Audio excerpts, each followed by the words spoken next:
Hi, you've reached Burger King. To leave a message, press 1. Hey, Burger King, it's Mike calling again. I called a billion times about the burgers and the chicken and the flame grilling. My big idea. Call me back. I'm here at home. Michael, didn't we talk about you trying the new Flame Grilled Chicken Burger from Burger King? A savory Flame Grilled Chicken patty topped with veggies on a toasted bun. Now just 2 for $5. Or mix and match with another delicious sandwich, part of the 2 for $5 deal. The new Flame Grilled Chicken Burger. Only at Burger King. Limited time only. Price and participation vary. Blog Talk Radio.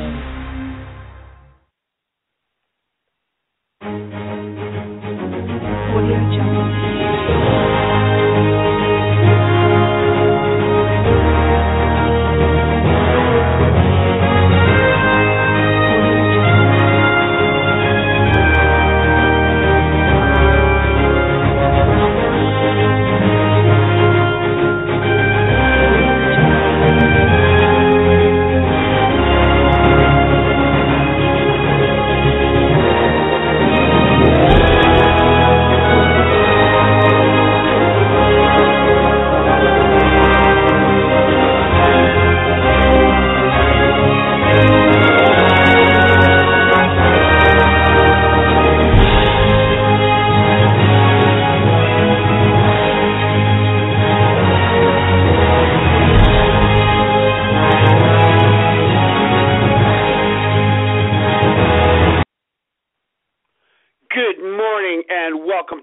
For Truth Radio, this is Scott Osborne waiting for Rodney Lee Conover. There he is. He is on the road this morning calling in.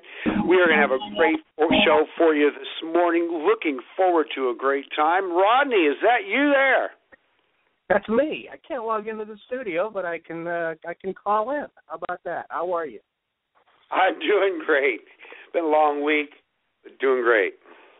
Well, listen, we should talk about a couple of things, and they are debate number 1 and debate number 2. Just briefly, because I want to get right to the doctor today, because I want to get his opinion on that as well. But there was a couple of debates since the last time you and I talked. There was the Republican debate on what was it, Thursday, and then there was. Most people don't know this, but there was a Democrat debate last night. Now, when I say most people don't know this, I'm talking about, I didn't even know it. I literally stumbled across the Democratic debate last night. When there is a Republican debate, as there was Thursday, there is unbelievable media coverage leading up into that debate and an unbelievable social media interaction leading up to that debate. Now, if you want to attribute that all to Donald Trump, fine, but I don't. I do not. I attribute a lot of it to Donald Trump. He gets the ratings. He gets people to watch. But did you hear a single word? Did you read a single article, tweet, Facebook posting about the fact that there was a Democrat debate last night? Not one. I'm sitting there. I am literally flipping through the channels because I didn't watch any football because I don't really care. Once the Chicago Bears are eliminated, really don't care what happens. But I did want to watch the highlights to see who won, and so I would at least know who was going to play next week for the championship rounds. And I stumbled across a Democrat debate. I thought, well, maybe that's a replay of the last one. I turned around. No. It's a regularly scheduled Democrat debate with the three people, with the 3 old white people, Bernie Sanders, Hillary Clinton, and that other dude. Nobody knows who he is, and I'm shocked. I'm like, I didn't hear any. Look, not everybody hangs out on social media and reads 8 newspapers on their iPad, and writes columns and does radio. And not everybody sits there like a dope all day trying to figure out what's going on in the world of entertainment and politics, but I do. And I didn't see a word about the fact that there's a debate on a Sunday night. Now, this is football day, big-time football playoff day, Sunday night. Not only that, it's a holiday today. So people are treating last night like it was a Saturday night because they don't go to work ostensibly today. At least government workers don't. We do, but government workers don't. So the media and the Democrat Party have conspired to absolutely hide debate. I don't think there's any doubt. Is there any doubt in anybody's mind? And I don't blame them, because I wouldn't call them a debate. I mean, last night it got a little bit fiery because Bernie Sanders dared to say that Hillary Clinton took speaking fees from Goldman Sachs, which I don't care. You can get a big speaking fee from Goldman Sachs. It's a bribe. I mean, let's face it. Nobody shows up to Hillary's speech. The other day I posted a video of a Hillary rally because the backdrop fell down and I think it hit a couple people on the head. I thought that was indicative of her campaign. And there was maybe a couple hundred people, maybe. I mean, I'm serious. I mean, for Goldman Sachs to pay Hillary $800,000 or whatever, I don't know the exact figure, for a speech is a campaign contribution. That is not a market-based speaking fee. I mean, Hillary Clinton does not get paid. If this was just the market, if Hillary Clinton was not running for anything, if there was no payoff, if you will, for Goldman Sachs, they would not be paying Hillary Clinton more than say Ann Coulter or Hillary or Herman Cain or somebody that actually people would show up to watch. There's no way in heck. And here's another thing I want to talk about. In the Republican debate, Ted Cruz, although he maybe could have done this a little bit more articulately, mentioned that there's a difference between the nation's conservatives and New York values. Now, everybody knows what he's talking about. Everybody knows what Ted Cruz is talking about. New York City values. Bloomberg, de Blasio, Governor Cuomo. Governor Cuomo came out the other day and he said that pro-life people aren't welcome in the state. Can you believe that? Right-wing conservatives are not welcome in New York. Well, that's New York values, okay? Everybody knows what New York values are. Abortion on demand, socialism, and gun confiscation. That's what New York values are, okay? Nobody's trying to hide that. No New Yorkers are trying to hide that. Now, you want to talk about the working man in New York? Do you think the firefighters, first responders, uniformed policemen, and military people in New York, do you think they support de Blasio and Cuomo? They hate them. They hate them. De Blasio showed up to the funeral of a cop, and the New York policemen turned their back on it. Told him not to show up. De Blasio sides with the criminals when it comes to policemen in New York. That's New York values. They're going to be endorsing Cruz. And they're going to be probably endorsing Trump, but that's not the point.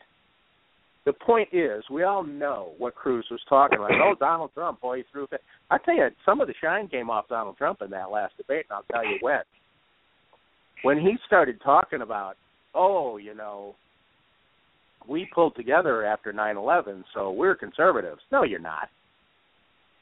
No, you're not. You got one issue, and that's immigration. That's it.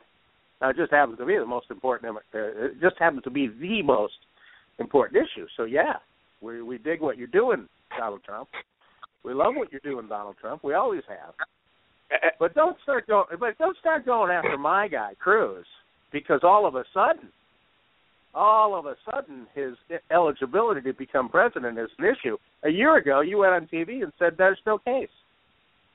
That's right. You talked to all your lawyers and all the constitutional scholars, and they all said the same thing, that Ted Cruz is eligible to be president. I don't want to get a big argument about that, but I will tell you this, that Donald Trump goes where the wind blows. All right?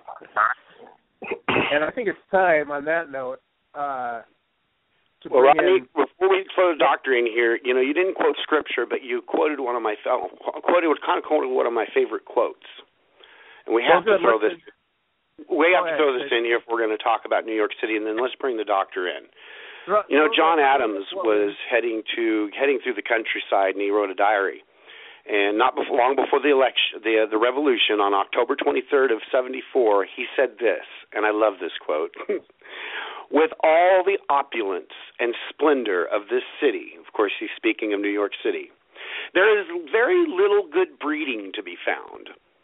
We have been treated with an assiduous respect, but I have not seen one real gentleman, one well-bred man, since I came to town. At their entertainment, there is no conversation that is agreeable. There is no modesty, no attention to one another. They talk very loud, very fast, and all together. If they ask you a question, before you can utter 3 words of your answer, they will break out against you and talk away. And that's our President John Adams said about New York City. So I'll throw it back to you to bring in the doctor. Hey, Doc, are you there? Yeah, listening to that. It's interesting. Both of my parents are from Dr. Mark Bronstein from Sherman Oaks, California. Family practice for 25-plus years over there. He is the man. Hey, and thanks. he is on Conover U right now. Welcome, my friend. Hey, I got to go to the Soho House. Oh, you did? On Sunset Strip, yeah. I can't tell you with whom, but, yeah, I've never seen so many actors, actresses. Yeah, Penthouse up on Sunset Strip on Thursday night. It was a Thursday night. Or Wednesday night. Yeah. Saw Jack Black up there. Saw, who was it that played in 300? Russell Crowe. No one was even looking at it. Absolutely, yeah. It was interesting. It's like going to the Academy Awards or something. You just go up there, up an elevator. You've been up there, that place? It's oh, yeah. Never seen it, never heard of it. Yeah, that's beautiful, breathtaking, the most beautiful restaurant or any kind of a rooftop thing I've ever seen in my life. I saw John Belushi there once. How about that? How's that for star spotting? I never knew it even existed, and it's this opulent place where it's for artist type people. It's probably left wing, but I don't know. I don't know if there's any prevailing sentiment there.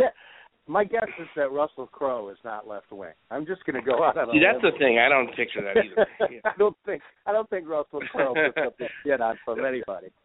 Yeah, that sort of dashed my theory. But I still wonder. It says it's for artistic, free thinking, sort of liberal thinking people in a way. But they didn't use the word liberal on the brochure there. This opulent private club.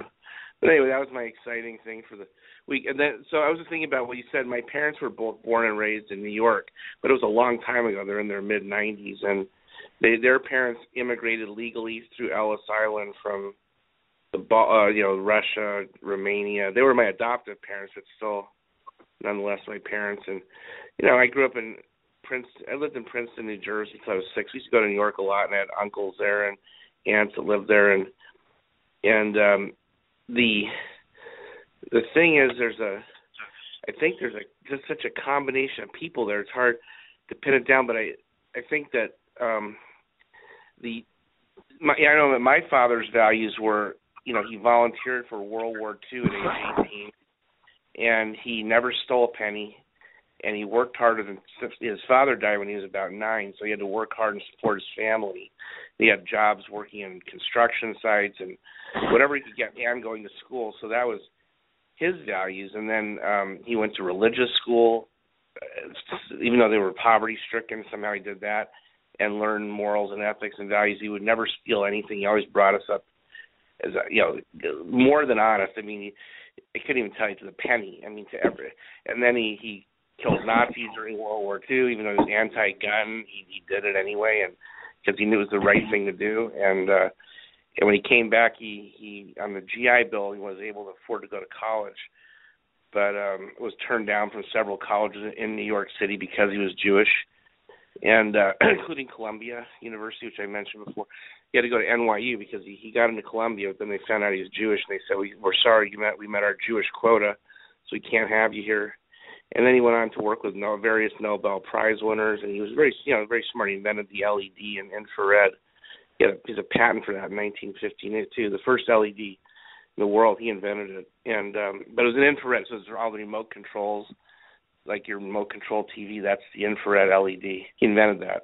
So a smart guy, and he contributed to society. He never stole a cent, and he would lecture anywhere for free, not for $500,000 or $50,000. Like Hillary Clinton or various politicians, Al Gore and such, and he did it for free. So those are New York values also. And So it's hard to say what that means, really, in my mind, having grown up with New York values in my home. On the other hand, they're left-wing liberal Democrats, too, so I disagree with that 100%. So it's a confusing thing for me when I hear that term. Well, I don't know if you saw the Republican debate, but my guy Ted Cruz, Donald Trump came out after Cruz, and he said he was gonna, and he went after him for this whole birther issue, which is not an issue at all. It's complete bullshit. They've gone over it 1,000,000 times, and Trump brought up the name of this far left Harvard constitutional professor, a guy who was Al Gore's lawyer in 2000 when they did the whole recount, a guy who has contributed the max to the Clintons, including Hillary Clinton this time around, time and time again. This guy is a far left-wing Harvard professor, and that's who Donald Trump used to illustrate that Ted Cruz was not eligible to run for president. It was such a joke. And finally, Cruz broke ranks, and he said, "Well, Donald, let me tell you who this guy is," and went on to explain to the audience what a excuse the pun, what a trumped up piece of crap that was. And they went back and forth, and then it didn't get nasty, but it was kind of I thought Donald Trump looked really stupid. I thought he was it was pointless in this debate to run around doing what they were doing. And then I saw an article that there was a video with him and Tim Russert where he just flat out says, "Look, I'm from New York. I have New York values, and they're not the same values as they have in Iowa." In other words, it's a real put down to the Midwest. And here they are going for the Iowa caucus, and this video comes out. I think Trump looks really stupid right now, and he really, I guess what I'm saying is he went too far with his big fat mouth, and I just the guy's a douchebag, and I love what he's doing, but he's a douchebag. Those are New York values, the values of douchebags. That's my opinion. Yeah, so I still like, despite all of that, I don't know, I can't explain why I like Cruz, but I just don't think he can win. That's my opinion, because he isn't dynamic enough. He doesn't have the personality. That's my opinion. I hope I'm wrong, because I would rather have him as well. That's why I'm for Trump. I think he has the personality to win. He has enough. He has a big enough personality, and I'm just thinking, who has a big enough personality to beat Hillary Clinton is already almost a shoo-in. For some reason she just is, and the Democrats are not going to vote for Cruz. I mean, they don't even know who he is. It's not happening. At least the ones. Well, you make a good inside of all this. I know a lot of Democrats over my whole life. They're not voting for. They don't even. They just look at Ted Cruz. You kidding me? That's the reaction you're going to get. You make a good point, and there is this. In fact, that is the point. That is the only point when it comes down to it. And this election, as we have been talking about, is different than the other elections. And I'm with you, Doc. I announced to the world, to anybody who cares, to anybody who follows me, that this election, I'm not going to stick to my guns. I am not going to be the hardcore a-hole that I usually am, and I'm going to. My goal is to win, and not to stick 100% to my. I wouldn't say principles, but I'm not going to compromise on principle, but I am going to compromise on strategy. And I agree. There are Democrats that are going to vote for Donald Trump in droves. In droves. Yes, but not Ted Cruz, because but he not hasn't made Ted a Cruz. on them. No, that I know. We talked. Now about here's the flip side. Yeah. Here's the flip side. You're right. The Democrats will not vote for Cruz. But here's the flip side. The reason Romney lost in 2012 is not because Barack Obama got more votes than he did the time before. Barack Obama, Scott, correct me if I'm wrong, didn't even get as many votes as he did in 2008. The problem was that conservatives didn't come out and vote for Romney. And that is where Ted Cruz has the advantage. Can Ted Cruz get enough conservatives to come out and stomp on Hillary to beat him, or are we better off with Trump because, conservatives don't have anywhere else to go but Trump. They maybe hold their nose like I'm going to. And can you get enough Democrats to come over from Hillary? Many think like you do, Mark, and I'm telling you, you're probably right. But I'm still sticking with Cruz because I don't believe in this whole, he's not dynamic enough. And I agree with what you're saying. I know exactly what you're saying. I can't think of any other explanation. Yeah, that's the only explanation I can come up with. No, but it's legitimate in today's world. It's a popularity contest. Trump is getting his popularity not because of his past, not because of his ability, his experience in governing. He has none. He's getting his experience. He's getting his support by what he says and how he says it. Clearly, I mean, there's no doubt about it because he has flip-flopped. He's changed his view on any number of key Republican issues. And, I love Trump. I love what he's doing. Thank God somebody's breaking through this wall of political correctness that is just killing us. And maybe the issue of political correctness is even bigger than the issue of immigration, the budget, the Constitution, everything. Maybe political correctness is the most important issue of our time. I don't know. I think that I'm just thinking as I thought as a Democrat for most of the years of my life, and the people that seem to impress the Democrats most for president or for vice president for a big office, they had big personality and they were Democrat. Except for Reagan, he won over a lot of Democrats. They had this warmth. They're looking for warmth and not so much talking. They don't want to hear a guy that talks 50 miles an hour and that blasts your brain. They don't want to hear it. It gives you a headache. They want to see facial expression. They want to see the camera zoom in. They want to see a smile. They want to see pauses. They want to see reflection with silence. Because that's the way the great speakers speak. They don't just keep talking.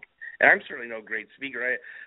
But I'm just saying that if you look at the pattern of their speech, even Jimmy Carter, he did the weirdest thing. I used to watch him as a kid or a teenager. He used to smile in the middle of talking. You remember that Carter smile?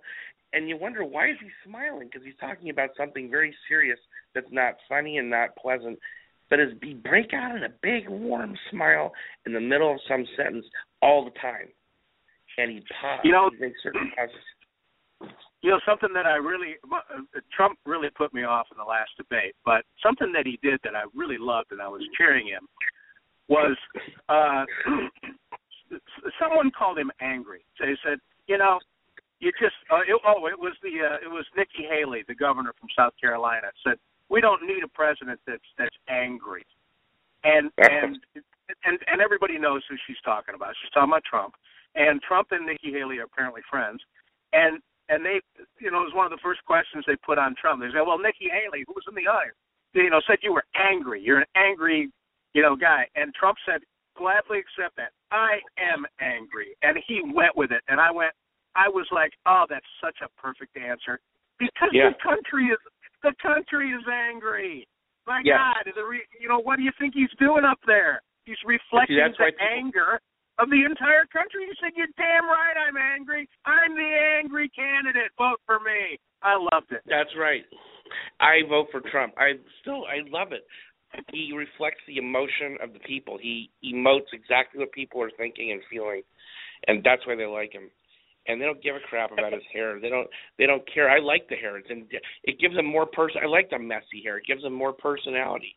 I like the way he fumbles. I like the way he isn't politically correct. I like all of it because he's more human. And I don't like his personality, the conceited part of him, the narcissist. But I like the part that he's not going to give up. You have to run over with a steamroller before he'll stop pursuing what we want out of our president. Whereas I don't get that feeling at all from any other candidate, really. I don't sense it. The anger, the rightful anger where it belongs there. Of course he's angry. We're all angry. Scotty, jump in here, will you? I want to get your reaction to what we've been talking about.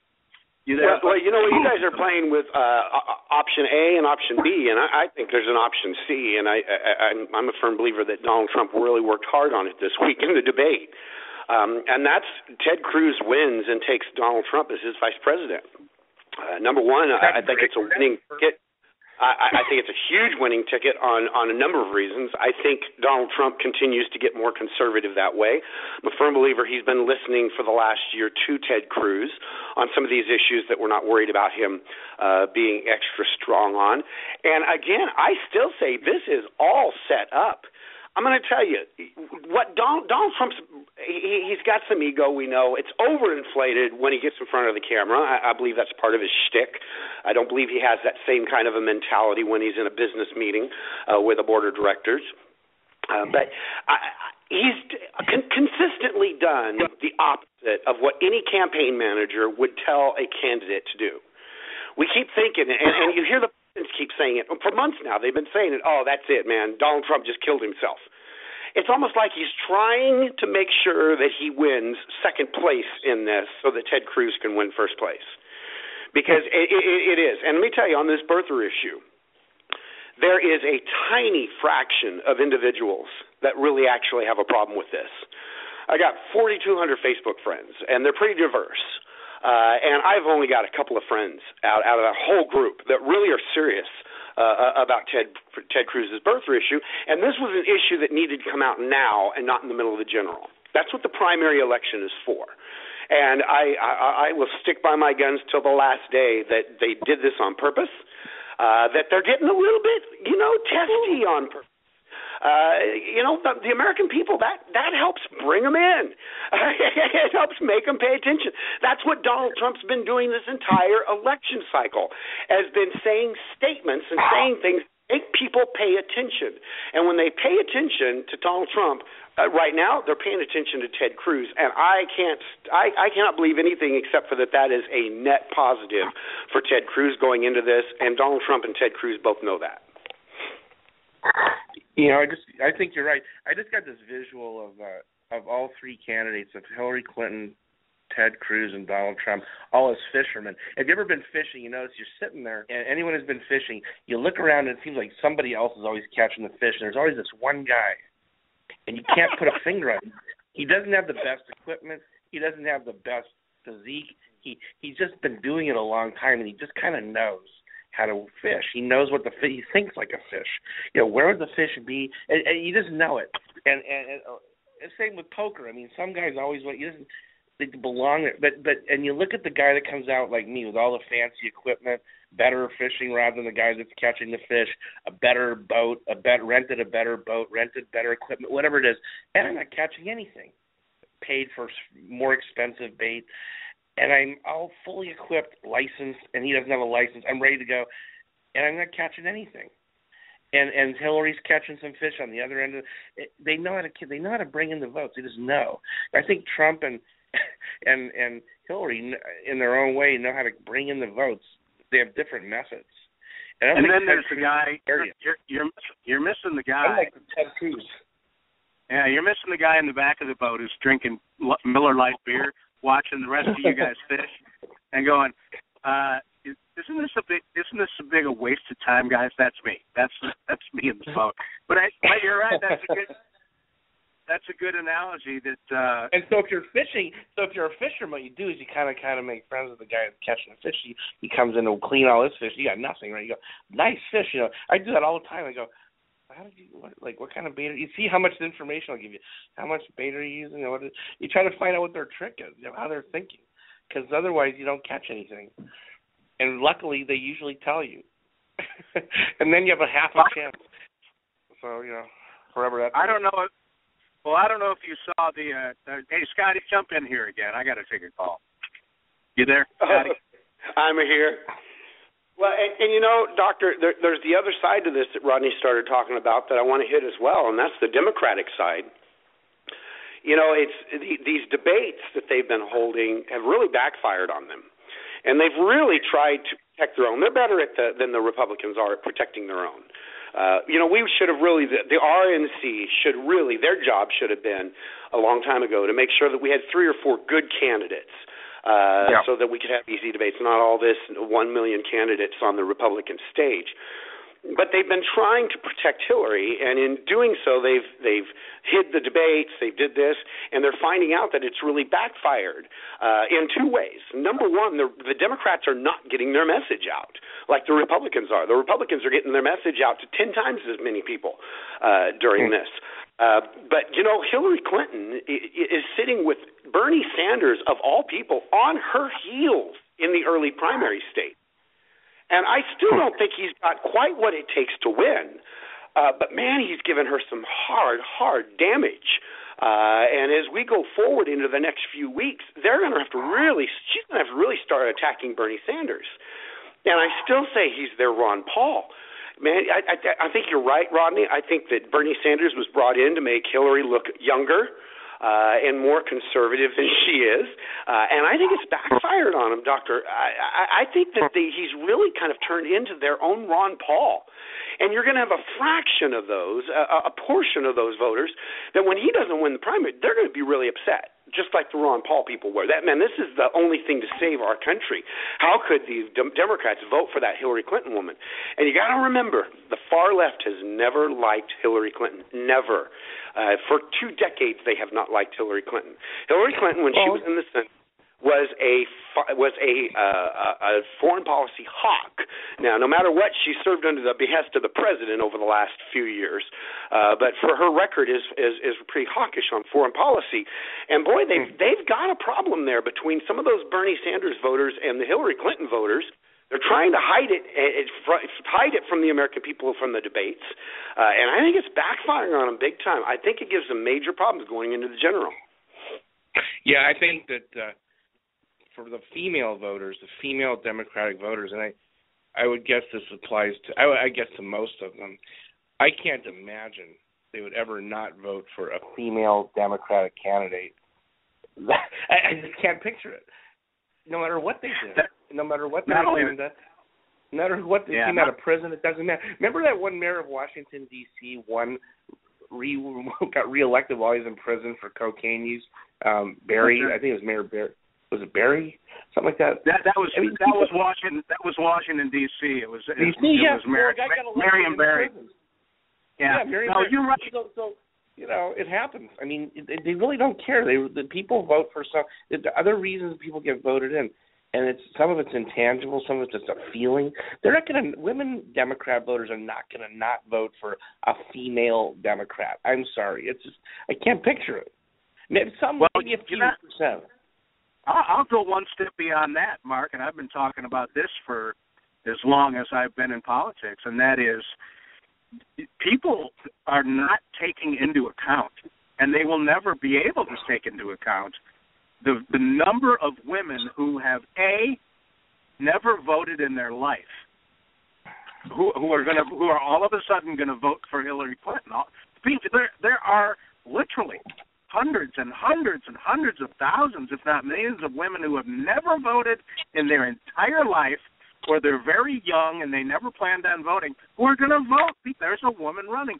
And there's a whole other block of women that I've never heard anybody talk about, and that is the huge amount, and I'm talking huge amount, of women who have never voted for a Democrat. They've been voting Republican their whole life, and they're going to vote for Hillary because she's a woman. And you know what? Is that sexist? You bet. But it's not sexist on my part. It's sexist on the part of the women who are voting because that person is a woman. And there is, I call it the vagina vote, and it is huge. It is, as Donald Trump would say, huge. And no one is talking about it. You got to appeal to that. You got to appeal to that. See, that's like I'm talking about the fisherman guy. How's he catching the fish? How is it really because they have a vagina and they have different genitalia? No, it's because they appeal to women for other reasons that the candidates that are male don't. And I think that's emotional. And you can't take Hillary Clinton. You can't poll that. You can't call 1,000 Republican women and say, okay, how many are you going to vote for? Because they won't tell you. They're going to go into that booth, they're going to hold their nose, and they're going to vote for Hillary. And when they come out of that booth, they're going to say they voted Republican, but they didn't. Right. They want to see the first female president, and that's the end of that. It could be, but then you have to ask maybe a psychologist or a group of they can analyze, maybe figure out why is that? What are the core, what are the unconscious drives? This is what I deal with all day. Is trying to figure this out. What are the unconscious motives? What are the, if you can tap into that, it may not be female. It may be nurturing. Maybe nurturing. It may be something we're not even thinking of. I think it's pretty simple. I think they just want to see a woman run the country. It's their turn. I think it's very similar to 2008. It's time to have a black man. And you know what? 8 years from now, it's going to be time for the first Hispanic president, unless my guy wins, which I think he's going to, Ted Cruz. His dad is from Cuba. Marco Rubio's dad is from Cuba, and you can see Chris Christie from Cuba. That's my new Ricky Ricardo party line. Yeah, that's pretty good. Yeah. Anyway, I know we've got Jack in the queue. I know you got to get going, so I'm going to say I'll say a collective goodbye to the great doctor. Fun talking to you as always, buddy. We will talk to you Monday, if not before. Okay, my friend? Okay. All right. Have a good week. Bye-bye. Okay. Listen, we've got a special guest today. I'm very excited. We've been trying to get this guy on for 2 weeks. Now, last week, and I'm going to give him crap about this, last week he had some sort of meeting. And so we went to some sort of meeting and said, buddy, listen, he's running for office, and you got to go to meetings because you might pick up some cash there. But thank God he's here today. Hey, listen, Preacher Scotty, bring on your brother. Hey, you got it. Hey, this is the guy I've been looking at this last couple of weeks, Rodney. He's a friend of yours, and I really like what Jack has to say. Running for Congress in the great state of Florida. Now, it's not Texas, but it is Florida, which is a wonderful place as well. But you know what? I want to introduce him by reading this, Rodney, from his website, because I love this. Governments are instituted among men, deriving their power from the consent of the governed. We talk on Contending for Truth Radio, Jack, a lot about Red Skelton's Pledge of Allegiance, where he says, from the people to the leaders, not the leaders to the people. And in the biblical illustration of a slave and a master, that makes our public servants the slaves and we, the people, the master. But we've got a bunch of people on both sides, not just Democrats. We've got Republicans, and that's why it's important that Jack is running. On both sides, who believe when they get elected into office, they're the master, and they're there to rule and govern the people. They're there to tell the people what to do. And that is the opposite of this great experiment we call America. We did it the other way so that we don't end up in tyranny. Our founding fathers were brilliant. Give the power to the people, then the government can't turn into a tyranny. And we've gotten away from that. And that's why we need a lot of Jack Martins, folks. We need a lot. Not only do we need Jack Martin in Congress there in Florida, but we need some Jack Martins in every single state that understand this mentality that they're going there to be a public servant. So, Jack, I want to bring you in. Welcome to Conover U. Good to have you. How are you, my friend? I'm doing wonderful, my brother, and I'm glad to be here. And I'm glad you used that line, because that's the line that really stuck out to me, is that in our country, we've gotten to be politicians. We come here, we get the people's votes, and then we go back to Washington and do whatever we feel like. And that has got to stop. You hit it on the nose. Our founding fathers were brilliant beyond their years. They understood a tyrannical government. They understood having no voice. And they set our Constitution up and based it on the Declaration of Independence as its foundation, as a way to make sure that the people's voice was always the voice that was heard. And that doesn't happen anymore. It really doesn't. And I'll tell you, we live in a country right now where we are going down the wrong direction, and it's not necessarily the fault of the far left. I put a lot of blame on Republicans for this reason that we're discussing. I put a lot of blame on the churches. I put a lot of blame on our pulpits. We're dealing with issues like homosexuality right now because for years in our pulpits, our preachers quit talking about adultery and fornication. And now we got a whole millennial group of conservatives who don't understand the issue of gay marriage. So I put the blame on many, many places, but it is a fight we got to fight. Rodney, I'm going to pass it over to you to talk to your friend Jack. How you doing, Jack? Great to have you on the show today. Great to talk to you again. I'm trying. It seems like yesterday we were talking in Florida, but that was quite a while ago, wasn't it? Yeah, it sure was. I'm hoping your dad and your family are doing well. I remember back then you had a lot of problems that way with health issues, but we stand here, Rodney, in the same place we did back then, trying to wake America up, trying to let the people know that if we don't turn this thing around, we're on the precipice. We're right on the edge, and you're looking at a government, and Scott had it down packed. The pulpits have been quiet. I'm probably one of a very few that speak out the way I do, but the pulpits have been silent. Issues from divorce onto immorality to homosexuality, and you could go on. And until the pulpits begin to fire up again and speak, we're going to continue down the road wrong. When the pastor's quiet in the pulpit, the people walk out of church thinking, well, pastor didn't say anything about it, so much must be okay, but it's not. It's not. Well, it's interesting because you see political correctness now expanding to the point where they're actually telling preachers and ministers and pastors and people of the cloth, people in church, what they can and can't say. And there is well, you talk about dangerous. Now you are talking about it. You're not feeling around the edges of tyranny. You're talking about not a soft tyranny, as Mark Levin always says.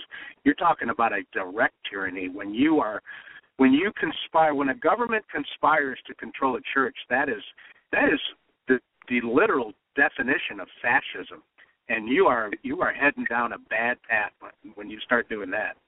Well, and we're there already. A few years back in Canada, they began to come up with the hate speech, but we see it here. We see it with businesses. The baker that wouldn't bake the cake because it violated their conscience. Hobby Lobby, any of these florists. But it's coming to the pulpit. I've told our people, I said, if they come and drag me out of the building, somebody get up here and finish my message. Because we cannot be silent. Dietrich Bonhoeffer may have said the best example for every one of us. Well, I'm not as learned as you and Scotty in biblically speaking. I'm one of these Christians who's trying as hard as he can, and I think that's okay. That's the most. I don't know. That's the most I can do. Is just trying hard as I can. But one of my favorite books is Daniel, and the reason is because I'm pretty sure I descended from Daniel. As you know, they didn't. It was just. It's not Daniel per se, because back in the ancient languages, they didn't have vowels like we have vowels. So it was, instead of D-A-N, it was just D-N, and that's why you see so many cities in the UK, London, Dunkirk, it all kind of descends from the lost tribes, and I really do believe I have just a really strong feeling I descended from Daniel, and also I have a strong connection to the Chaldean Christians. And I don't know where I was going with this. Where was I going? It was something that you just said. I knew where it was. And, they threw Daniel in the lion pit.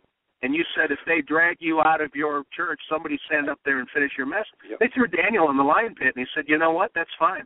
I'd rather be eaten by lions than go against my values. And that's kind of what I think. That's kind of what you're saying. And until collectively we put a backstop up and we say the ball doesn't go any further than here, then we're going to keep going down this trail. What do you think about my biblical prowess? Because I'm always trying to impress Scotty. Well, You did well, and let me kind of add to that a little bit in the same book, the three Hebrew children, Meshach, Shadrach, and Abednego, because they're told that they're going to bow down to this golden idol, and their answer is, listen, we're not going to bow down, and even if you throw us into the fire, we're not going to bow down, and our God can spare us. But even if he doesn't spare us, we will not bow down, and that has got to be the Christian view right now. We cannot back down. There's no more room to step back. We have lost prayer. We've lost so many different Christian practices that we've had. You can't even carry a Bible to school or wear a Jesus T-shirt. You know, you can wear an immoral T-shirt, but you can't wear something that names the name of Jesus. You can wear a Che Guevara T-shirt. You can wear a T-shirt that has Karl Marx on it. Exactly. It's amazing. It's amazing. You can actually wear a T-shirt that says Hillary for president. Yet you can't. You have a T-shirt that references the Bible. And you know, it's this phony outrage. It's this made up, Alinsky-driven outrage, and people are not offended. Look, I worked in New York for a long time, and we're having this big brouhaha about New York values. Everybody knows what Ted Cruz was talking about. I used to work in New York, and I walk into the CNN building around the holidays, and there are menorahs everywhere. Now, am I offended by a menorah? No. I grew up in an Orthodox Jewish neighborhood. Of course I'm not offended. Even if I wasn't, am I going to be offended by a menorah? No, it's beautiful. And these excuse my language, I almost said something bad. These people that run around saying they're offended by Merry Christmas, well, guess what? I think you're a bunch of liars. I really do think it's a big lie. You're not offended by Christmas. Christmas has been going on forever.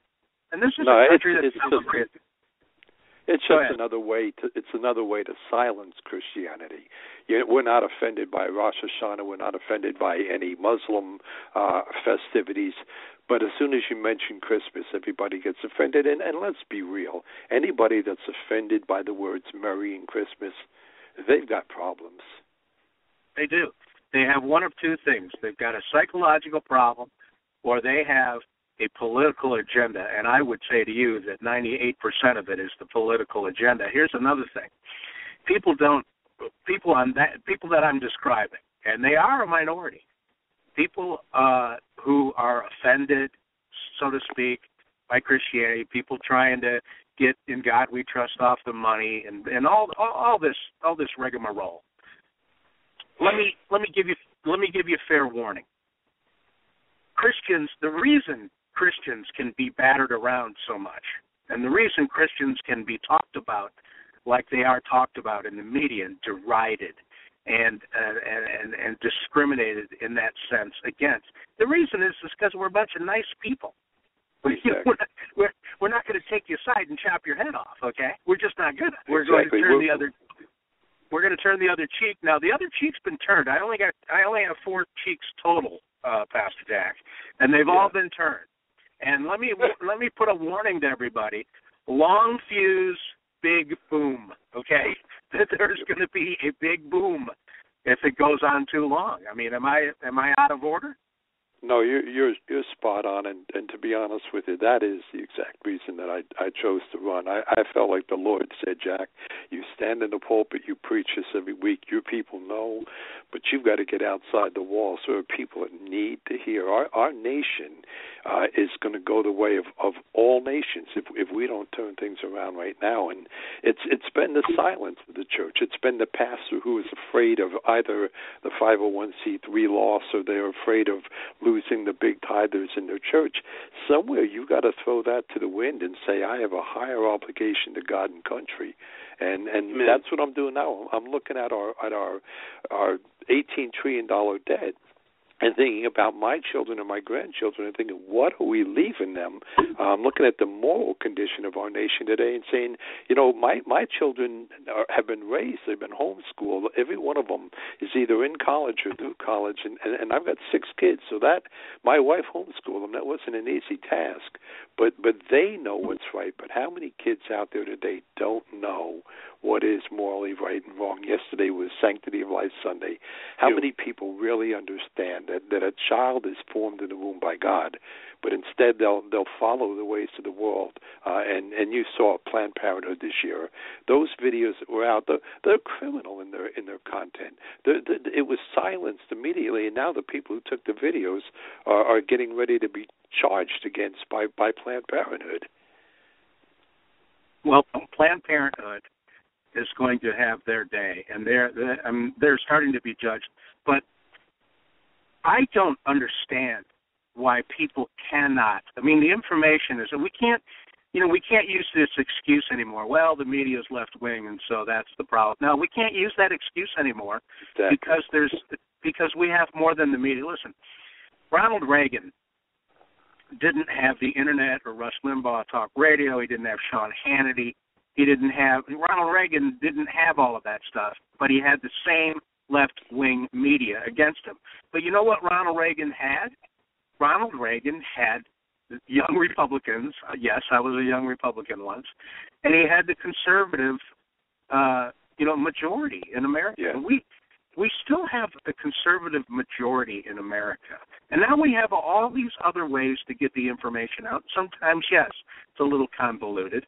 But to sit back and say, well, we can't win because of the left-wing press, well, that's not true anymore. I mean, enough about this.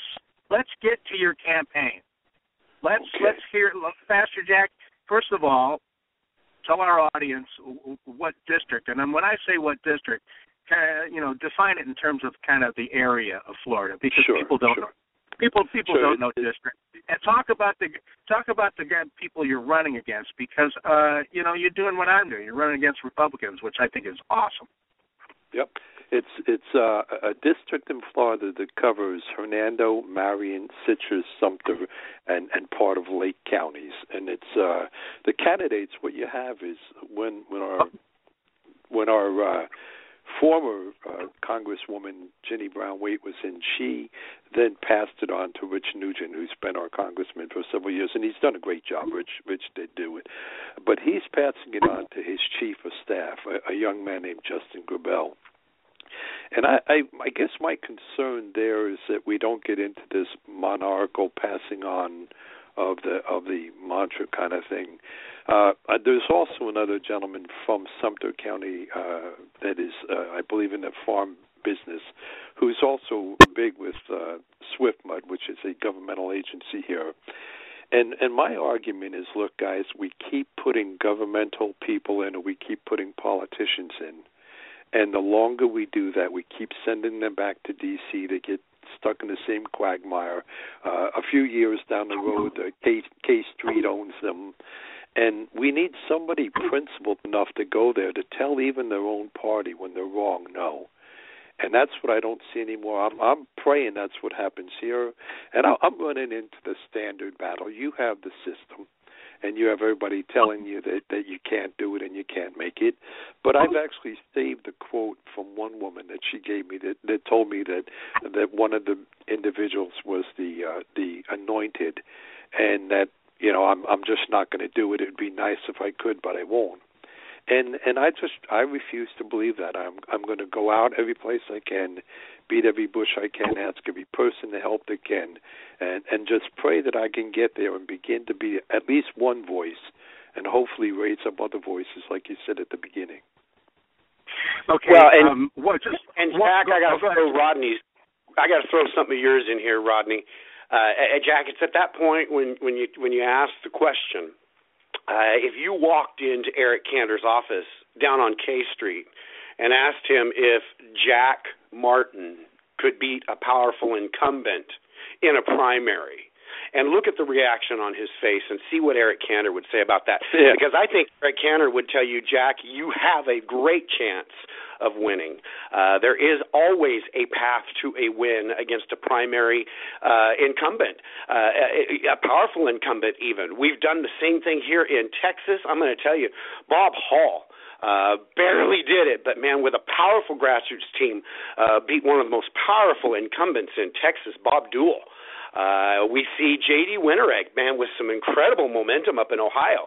Now, of course, he's not going after John Boehner anymore because Boehner chickened out. But why did Boehner chicken out? Because J.D. Winteregg was winning. We've got Matt Lynch up in Ohio running against Joyce. And I'm going to tell you, man, they look like they're going to win this. So it can be done, Jack. And I think not only can it be done, it has to be done. We've got to take and we've got to replace the squish we've got in Washington, D.C. with candidates like you that are going to stand up and be a statesman.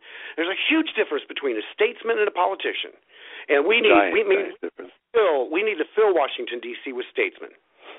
Amen. What I need, to be honest with you, I need people who want a godly government, who want a conservative, moral government, a government where your gun rights aren't challenged at every corner. You're able to speak your religious beliefs without being pressured. And it's going to take people who have money, whether it's small amounts, $5, $10, but I'm going to need that support because, my thinking on this is I need a very strong first quarter showing financially, so that they realize, okay, this guy is for real. And that's going to take conservatives all over the nation just being willing to throw a couple dollars in my direction. Well, how can we help you, Jack? Well, first thing we're going to do is we're going to, of course, put our social media, our considerable, by the way, social media following behind you. Do you have a website where people can go to today to check out? And I would urge people, Pastor Jack is not saying just go there and throw money at. Pastor Jack is saying go there and see what he's saying, see in detail what he believes in, and then throw him some money. Okay, that's what I'm telling you. But where can they go? Exactly, and let me just say before I tell where you to go, you nailed it on the nose. I'm not wanting them just to throw money, but I'm saying I can't do this without support. But if they'll go to jackmartinforcongress.com, all lowercase, jackmartinforcongress.com.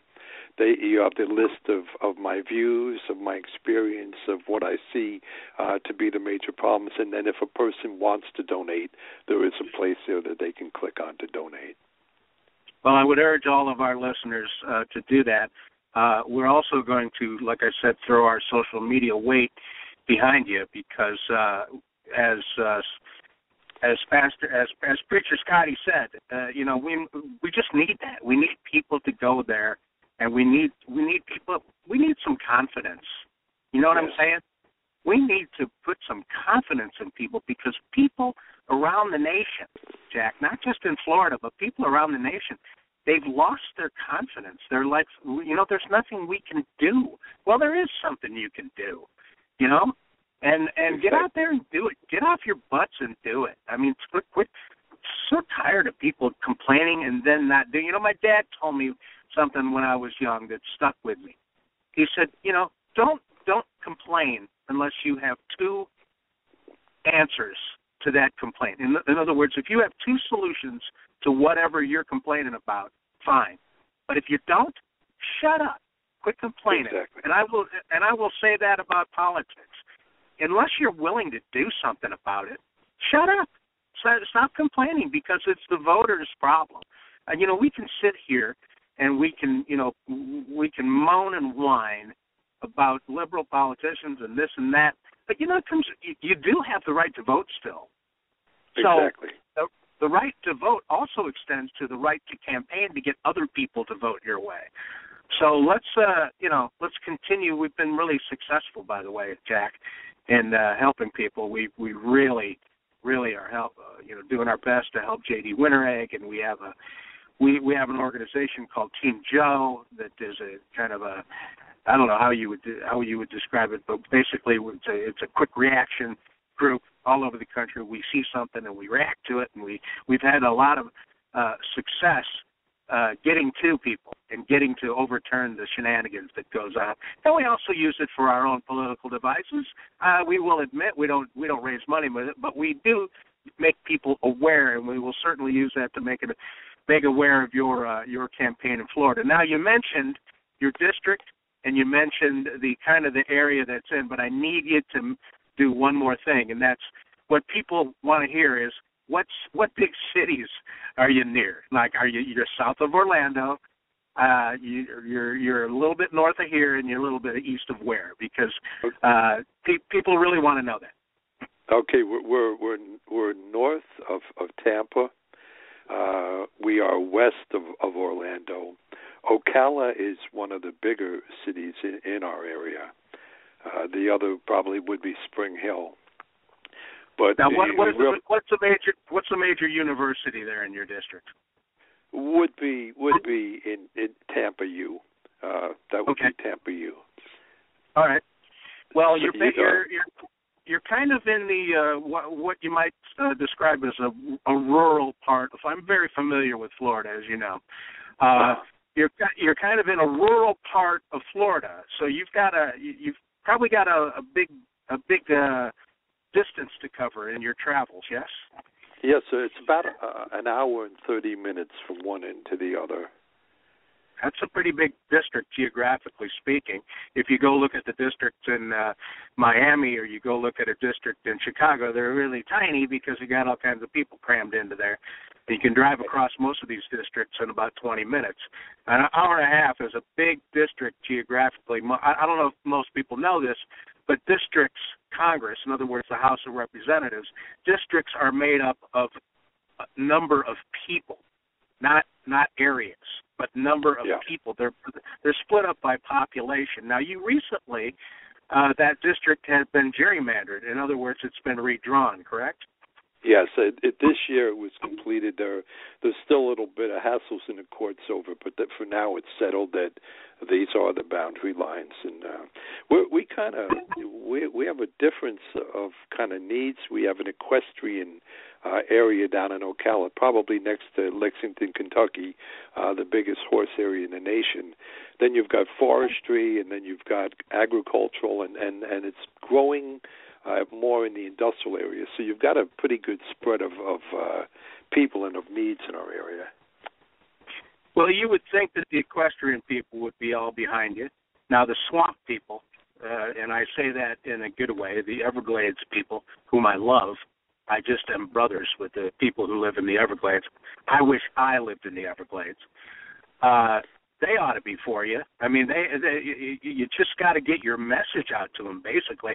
To me, and tell me if I'm wrong.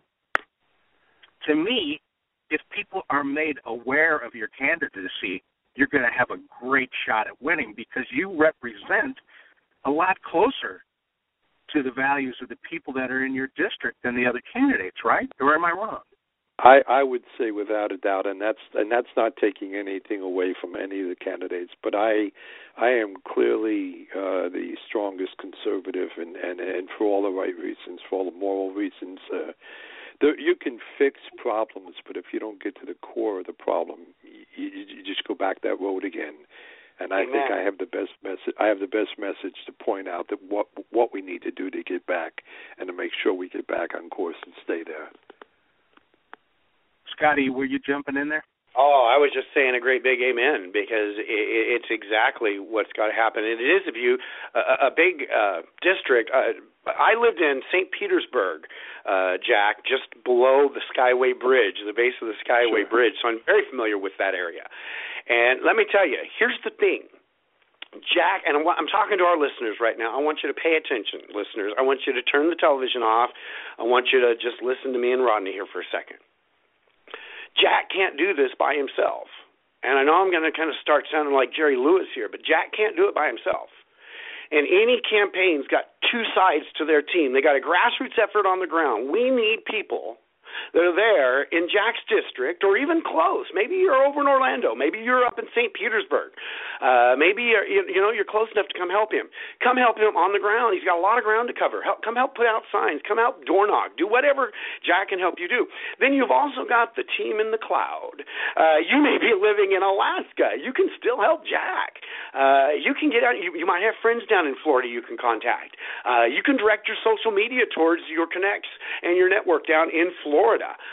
But it's going to take that because Jack can do this with a mighty team of people. That's how David Bratt beat Eric Cantor, with a lot of help, and it is very important. But amen, Jack, absolutely amen, because it comes always down to the foundational principles, the basic principles of why we believe what we believe. And we all agree on the solutions, Jack. I mean, on the problems. I agree with Barack Obama on most of the problems. I agree with Hillary Clinton on most of the problems. The difference is in the solutions. I don't believe that the federal government is ever a viable solution. The federal government cannot micromanage. And it all comes back down to those basics. And when the people understand the basics, Jack, I think they get the issues. I agree. Totally agree. I want to piggyback on that just for a second, Jack. I'm sorry for interrupting. But, you know, it used to be the job of a congressman. It used to be the job of a congressman to go to Washington and extract as much federal money as they can and bring it back to their district. Forever, that was the job number one of the congressman, okay? Now, the job of the congressman is to go to Washington and stop that. And that's why congressmen are no longer just beholden to their district. Congressmen are now everybody's congressman. They're not their district. They're not just for their district. Yes, of course you want to do well by your district and by your constituents. But listen, you got one vote, and a guy in Washington State, and a guy in Northern California, and a guy in Central Texas has one vote. When you go to vote on any given bill or any given piece of legislation, you have the same vote as every congressman in Washington. So if your vote is to stop this nonsense, well, then guess what? People all over the nation need to be piling on to help Pastor Jack and candidates like him. We're going to go there and do the right thing because we all know what's been going. If anybody who's been paying attention knows that in 2010, the nation suddenly woke up and went, whoa, what is this going on here? And they swept good conservatives into got the majority of the House of Representatives, almost got the Senate, and lo and behold, everybody relaxed, and 2/3 of those so-called conservative Republicans, well, they turned about face, and I call it like it is. They turned their backs, they turned coat on us. Yep. But the good news is, Jack, 1/3 of them stuck to their deal. And in 2014, we did the same thing. A historic election that swept in not only David Bratt, but just tons and tons of conservative. Well, same thing happened. Half of them turned face. Look at Paul Ryan. You can't even trust that dude anymore. So we have to be vigilant because we do still have the Mike Lees, the Ted Cruz, the Louis Gohmerts, the Trey Gowdies. We do have people that stick to what they said they were campaigning on. I believe Pastor Jack falls into that category as strong as anybody I've ever met. And so, Jack, let me tell you, you got to be tougher against these guys, that you're running against, because they're not going to let up on you. And I'm not saying attack in the traditional sense, but you got to let people know that you're the best guy for this job, and you got to let them know in no uncertain terms, because you are. And it's going to be tough because you're a good guy. You're one of the good ones, and good people in politics. It's even tougher for good people than it is for bad people. So more power to you, my friend. Go ahead. I'm sorry. I'm interrupting you like crazy. That's fine. I was going to say I agree with you, and I honestly think the message that I bring is going to silence a lot of any petty criticisms, because one of the first things I hear a lot of times is, "Well, you're a preacher." So, well, number one, a preacher. I've been a chief executive officer of 4 churches. I've taken every one of them in the right direction. I've worked only with volunteers.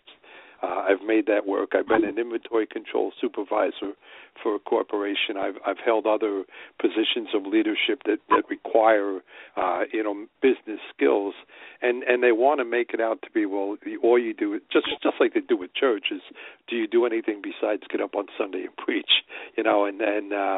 And the fact of the matter is, Ronnie, from the event here, but I've been a spokesman for Second Amendment rights. I've been a spokesman for the veterans. I'm out there on all fronts, and I'm out there for the right reason. Before I ever even thought of running for office, I was doing all of these things because I see the danger our country's in. I'm not sticking my finger up in the air. And somebody asked me a few weeks ago, they said, what are you promising us? And I said, I'm not promising you anything. I'm giving you my word, and my word is higher than some cheap promise, that the things that I tell you I'll do when I go there, I'll do. I may not succeed at all of them, but I will do every one of them. Bottom line is that congressmen and senators basically do two things. Fundamentally, they do two things. They vote on legislation, and they introduce or craft legislation. That's what they do. And all this other stuff is a bunch of crap. And for people that, like you say, for people to go out and make these grandiose promises, I'm going to be part of a movement, and I'm going to spearhead, and everything's going to change, and unicorns are going to take craps all over this nation, and we're going to have fizzies and pixies and pixie dust, and it's going to be awesome. It's a bunch of crap. You do two things when you get to Washington. A, you vote on legislation, and B, you propose legislation or you craft legislation, try to get legislation passed. That's what you do, and your word is your bond. I mean, there's nothing else to it. And if I sound a little frustrated, it's because people don't understand.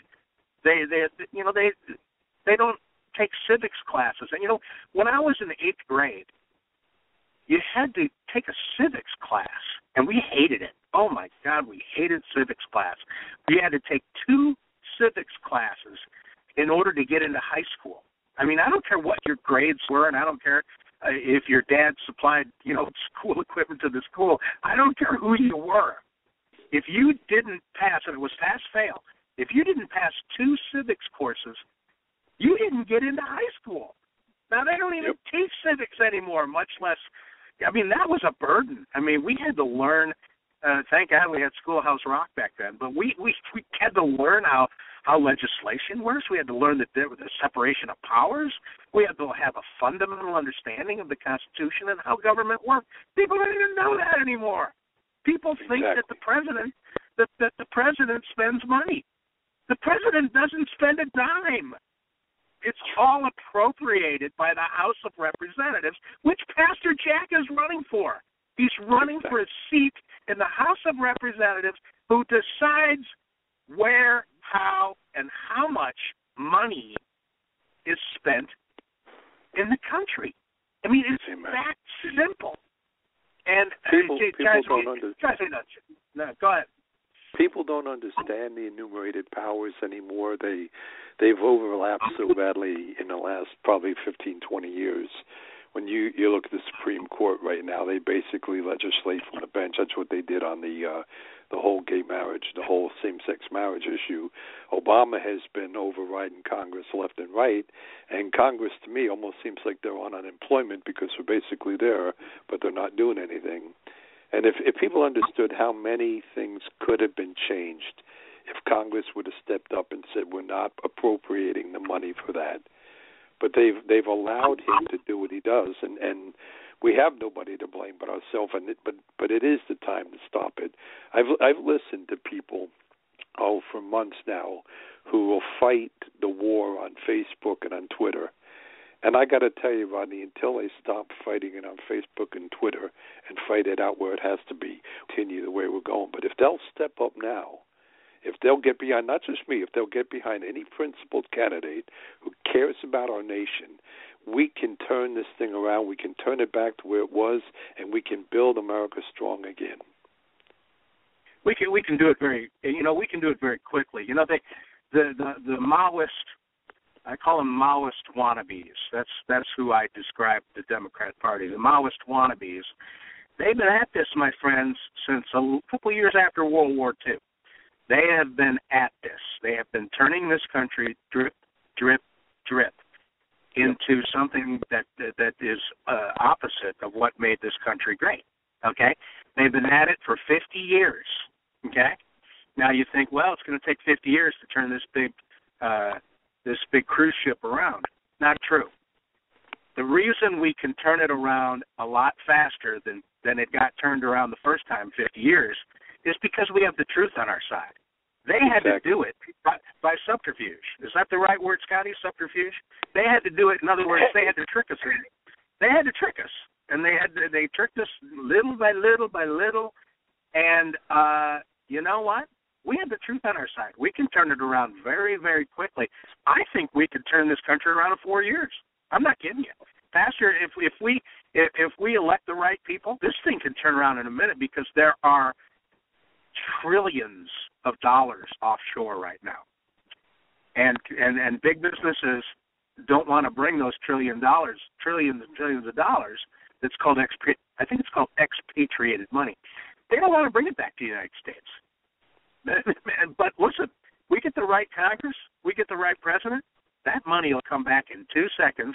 This economy will be rocking and rolling, and we'll have to double the amount of immigration that we're doing right now. We're bringing in 1 million people a year. We'll have to raise that up to 10 million a year just to fill all the vacant jobs that will be available here in the United States. That's the problem. Yeah, that is the core of our problem. Yeah. Go ahead.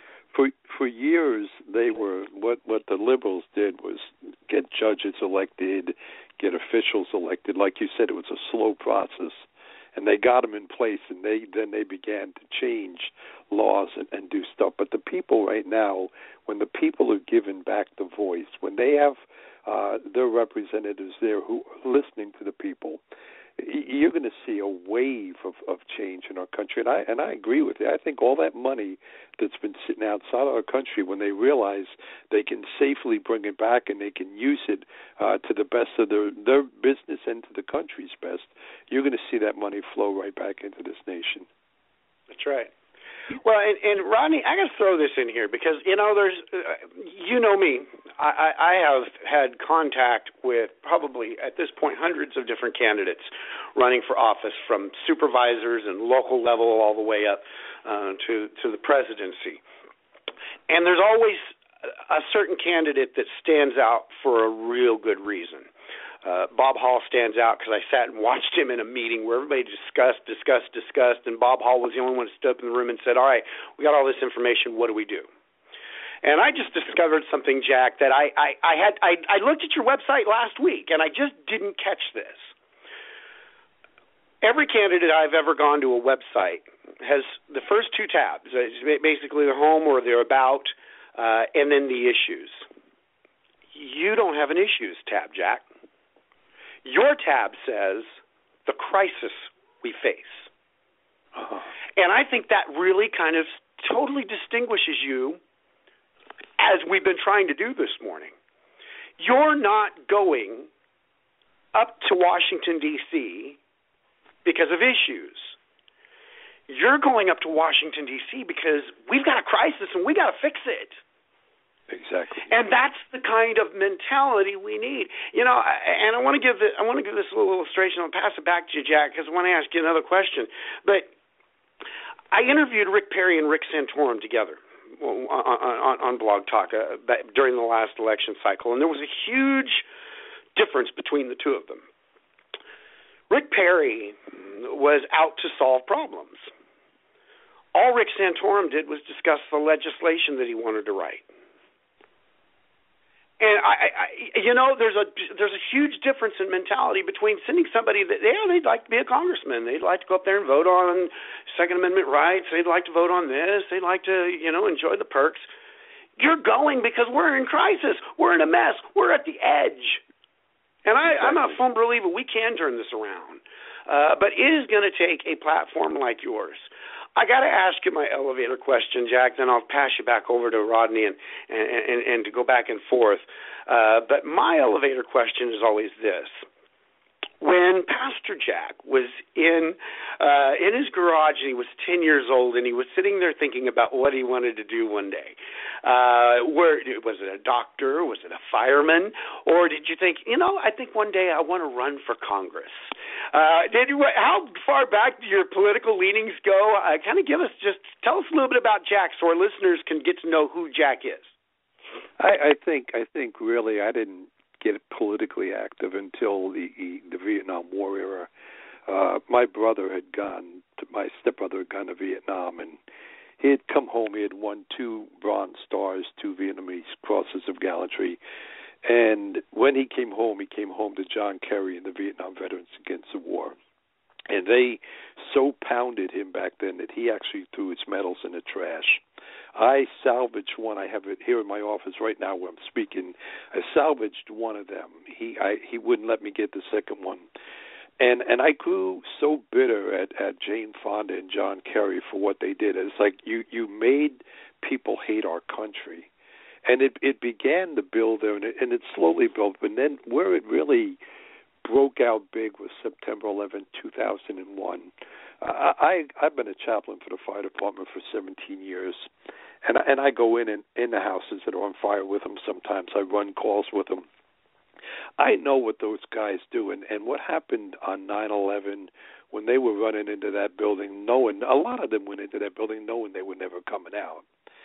And I thought to myself, how did we ever get to the place that we got? That Sunday morning that followed, I preached a message on the blessings and cursings of God.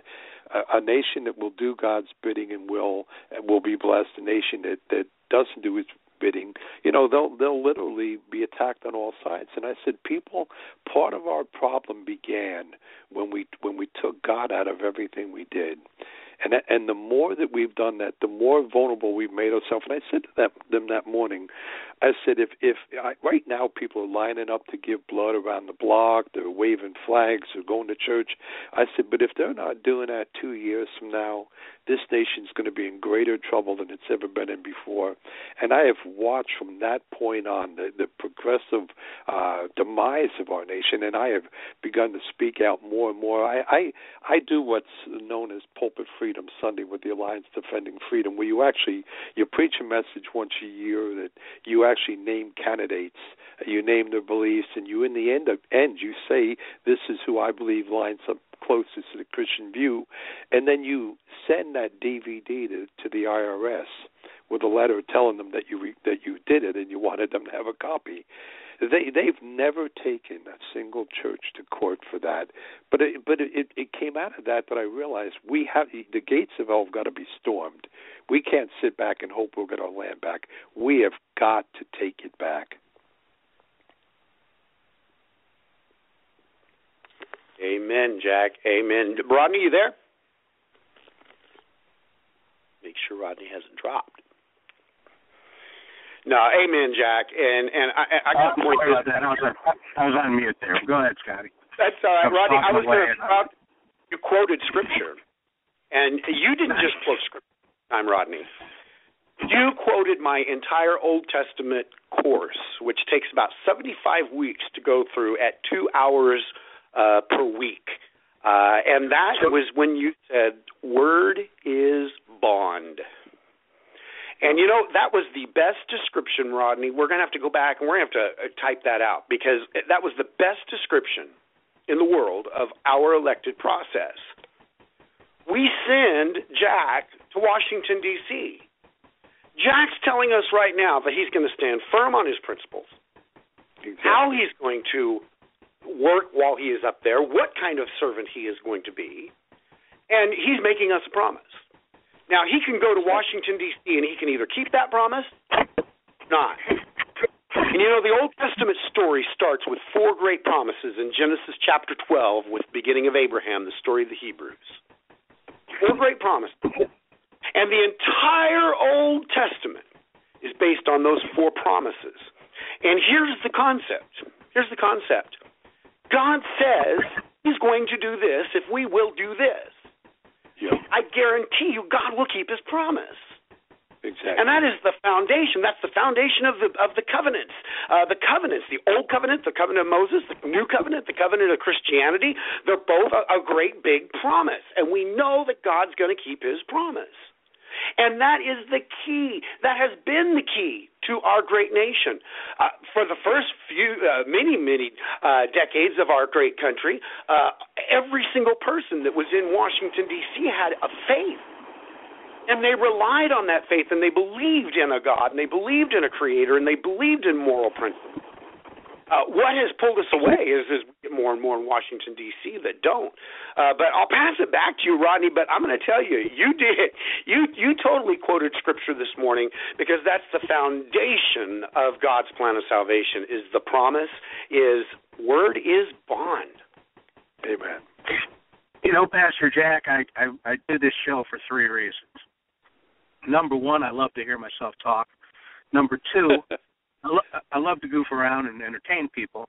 And number 3, I try to see how many times I quote Scripture, because I don't know when I'm doing it. That's why I'm always asking Scotty, hey, did I quote Scripture today? So it's good to have him there to blow up my ego. To blow up my ego and keep me honest. It's great, because so much of this, and people don't realize that. I don't know, 1% of it. But people don't realize that so much of this is sitting right there in your Bible. I mean, yep. It's right in there. You just got to find where it is, or you got to read the whole thing. I don't know about reading the whole thing, especially that chapter on Numbers. Oh my God, I started reading that and I went, no, I'm going to flip up back over to Daniel, something I can understand a little bit more. But Scotty introduced me to something, Pastor Jack, and it was the Book of Judges. And I didn't know it, but I was actually writing a story, a manuscript, a screenplay, whatever you want to talk about, that had to do with that very chapter of the Bible. And it was really interesting the way Scotty was describing how it's talking about what's going on, what actually was more like the 1990s, but still going on today. It's exactly. And it's all right there. And, of course, it seems almost natural that the Maoist wannabes would go after Christianity and go after the Bible, and because that's the core of what we're talking about. I mean, it's all there. I totally agree. In fact, when you look through Judges, it's a repetitive story of what happens when man turns his eyes away from God. He cries out to God, and God comes through and bails him out, and man lives for a little while, and then he gets back into his own circle of things, and he forgets God again. But another book that's really interesting in the Bible is Nehemiah, because it's after the city is in ruin, after Jerusalem is in ruin. And Nehemiah says to the king, can I go back to my land?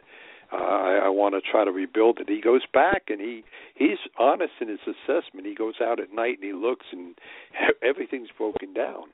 But he goes to the people, and he tells them, look, God is with us. We can do this. And one by one, it says, every one of them put their hand to it. Each one took a section of the wall. They took a gate.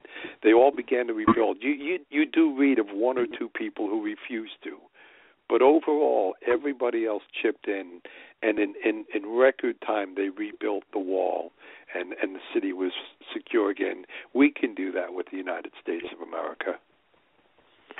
Yes, we can. The other night I watched. I love movies, Pastor Jack. All kinds of movies, and it's as a result, it's very difficult for me to find a movie that A, I haven't seen, or B, that's worth watching. So I search and I search and I search, and I usually come up short. So I end up watching a movie I've seen 1,000 times. The other night I watched the movie, I think it's called Exodus, Kings and Gods. It's the story of Moses. And it's not the old Charlton Heston Ten Commandments one. It's the modern version with the guy who plays Batman, and his name escapes me right now because Batman's names. But Sigourney Weaver is in there for some reason, and it's just really bizarre casting. But Hollywood knows for a fact that the Bible is money for them. There's one religion in Hollywood, and it is colored green, okay? Yep. And they know that if they put out a movie like Noah or like, something that has at least touching around the fringes of Christianity, Judeo-Christianity, teaching law and morality, or a story from the Bible, they know they got a winner. They know that because it's money in the bank, and that's more important than anything. Now, there's great examples of that throughout the entertainment history, but this one that I watched Noah, with our buddy Russell Crowe, who I'm convinced is a conservative, but it was just laughable. I mean, the special effects and the things that they added to the story of Noah was I'm not kidding you, it was laughable. But this one, Christian Bale played Moses. This one was really funny, and I'm not in a mocking way. I just watch it with this eye of, oh my God, what are they going to do to this story? And I'm not going to bore you with the dozens and dozens of things they did to completely adulterate the story of Moses, but one of the parts that I really laughed at was just the seminal moment in Moses' life when he parts the Red Sea, okay? And, the Jews are getting away, and then the king, the king has second thoughts, and he's going to go kill him and destroy him. And instead of parting the Red Sea, they intimate that it was just coincidence that there was a tsunami and the water receded, and they got to go across, and then the water comes back and kills all the. Anyway, I got to tell you, I had the best laugh, and I'm just like, well, you know what?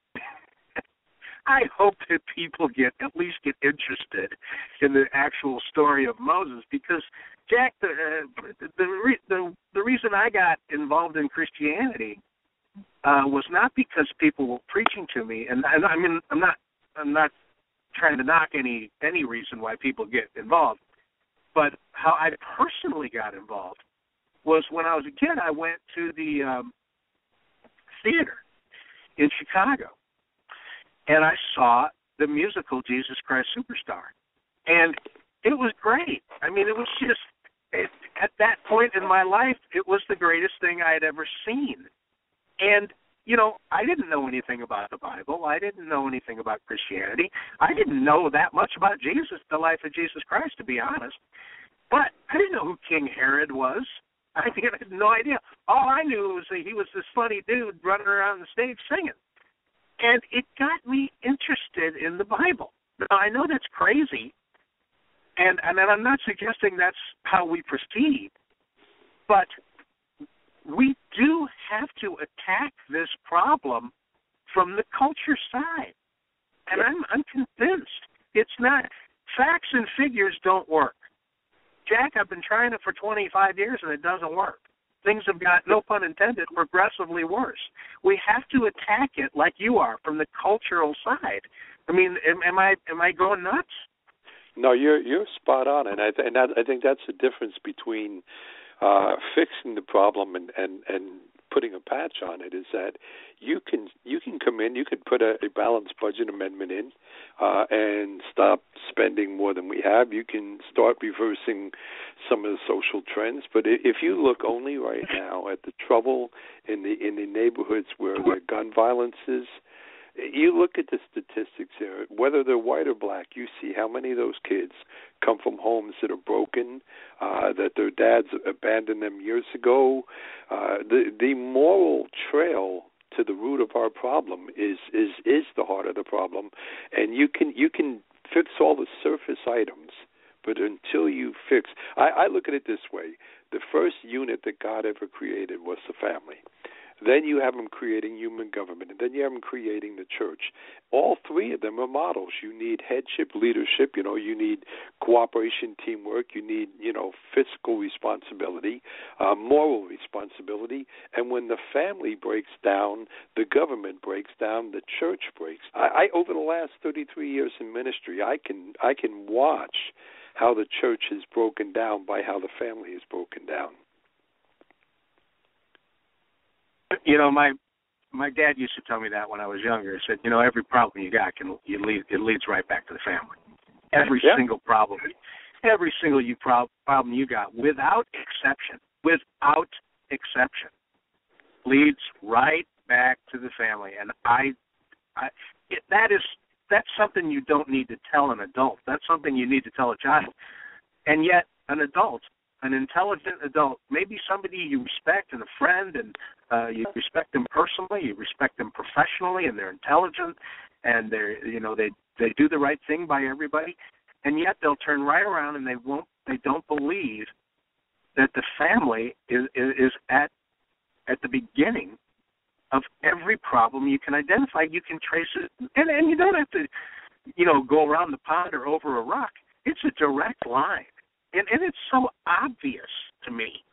And well, yet, I think you see a lot of times for an individual, an adult, to admit that it's a family, they have to admit their own failure. They have to admit their own moving away from God.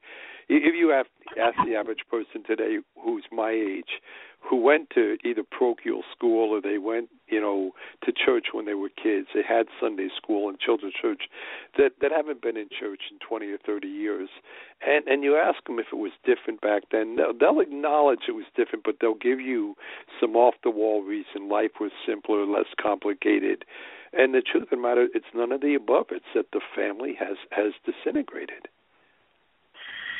Jack, we'd love to have you on the show. We're going to let you go here, but I want to reiterate some of the things we've been talking about, and that's I want you to mention your website again. Now, listen, Jack can't win this alone, and unlike Pastor Jack, I am not a guy who I'm trying to put this into the right words. I will hawk you. Let's put it that way. I am going to hawk Pastor Jack, and Pastor Jack's too good of a guy to do that. So I'm going to do it for him over there to his website. And throw him a couple bucks after you read what he has to say, read what he believes in, beyond this radio show. Jack, I hate these debates. I hate these Republican and Democrat debates because it's not a good way to pick a president. In fact, it's the worst way to pick a president. Who has the best zinger? Hey, let's vote for the guy that had the best zinger. And that's what we end up doing. That's how we end up with clowns like Clinton and Obama. And I watched that debate last night with Hillary Clinton and Bernie Sanders. It's a clown show. I mean, it is really. I sit there and I go, do people really look at these two and say, gee, both of them will make a good president? Really? Are you that stupid? And that's what debates have done. So I suggest going to where people are articulating their views, articulating their philosophy, and articulating exactly what they would do if they are honored to be sent to Washington to represent their constituents. And again, these congresspeople are not just for their districts anymore. That's done with. A congressman in Central Florida is your congressman, no matter where you live. That is your congressman because it is a guy or a woman that needs to go there and stop the shenanigans. So please, do what you can do. Get on your horseback. Get on your social media. Go over to let your friends know. Get over there to Pastor Jack's site and do something. Quit your whining and moaning and do something. Let me do the whining and moaning for you. You get over there and help him out because Jack can't do this by himself. And I know he's not going to scream and yell like I'm going to. But unfortunately, you got to scream and yell nowadays, Jack, to get anybody to do anything, it seems like. But we're going to let you go here. Thank you for being on Conover U, and why don't you leave us with some parting gifts? Why don't you, Pastor Jack? Let me just say I want to thank both of you for letting me be on, because for America to turn back, we're going to need godly, principled people, and the only way people at my level can do that is with the help of the grassroots of people. If they would be willing to go to jackmartinforcongress.com and make any size donation. I look at it this way: if 500,000 people gave $1, I would have what I need for the whole campaign. And so if people will just give whatever they're able to give. My word, when I talked about my word over promises, the one thing my wife said to me with the campaign, she said, honey, promise me that you won't change who you are in the Lord if you go there. And I said, I give both you and the Lord my word that I will come back a better, stronger Christian than the one that I went there, because I will have fought the battle and won some battles and done what I can. So on that note, again, I thank you both for letting me be on. God bless you both. All right, Pastor Jack. Thanks again. Scotty, are you still there? I am here, and I'm ready to push the button. Oh, my God, my favorite.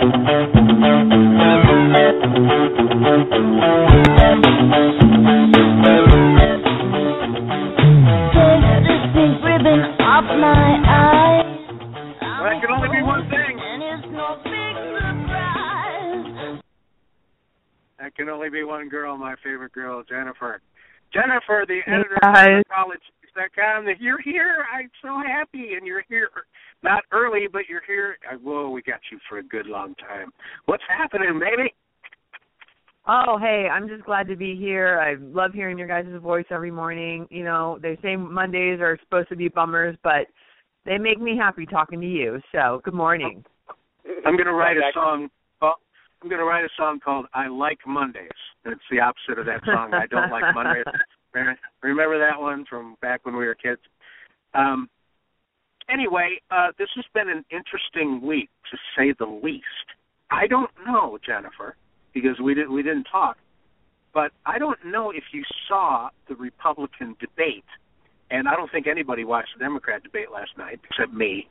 But in the Republican debate, some of the shine came off of Trump, and I think there was I couldn't figure it out. I tell you what, I could not figure it out.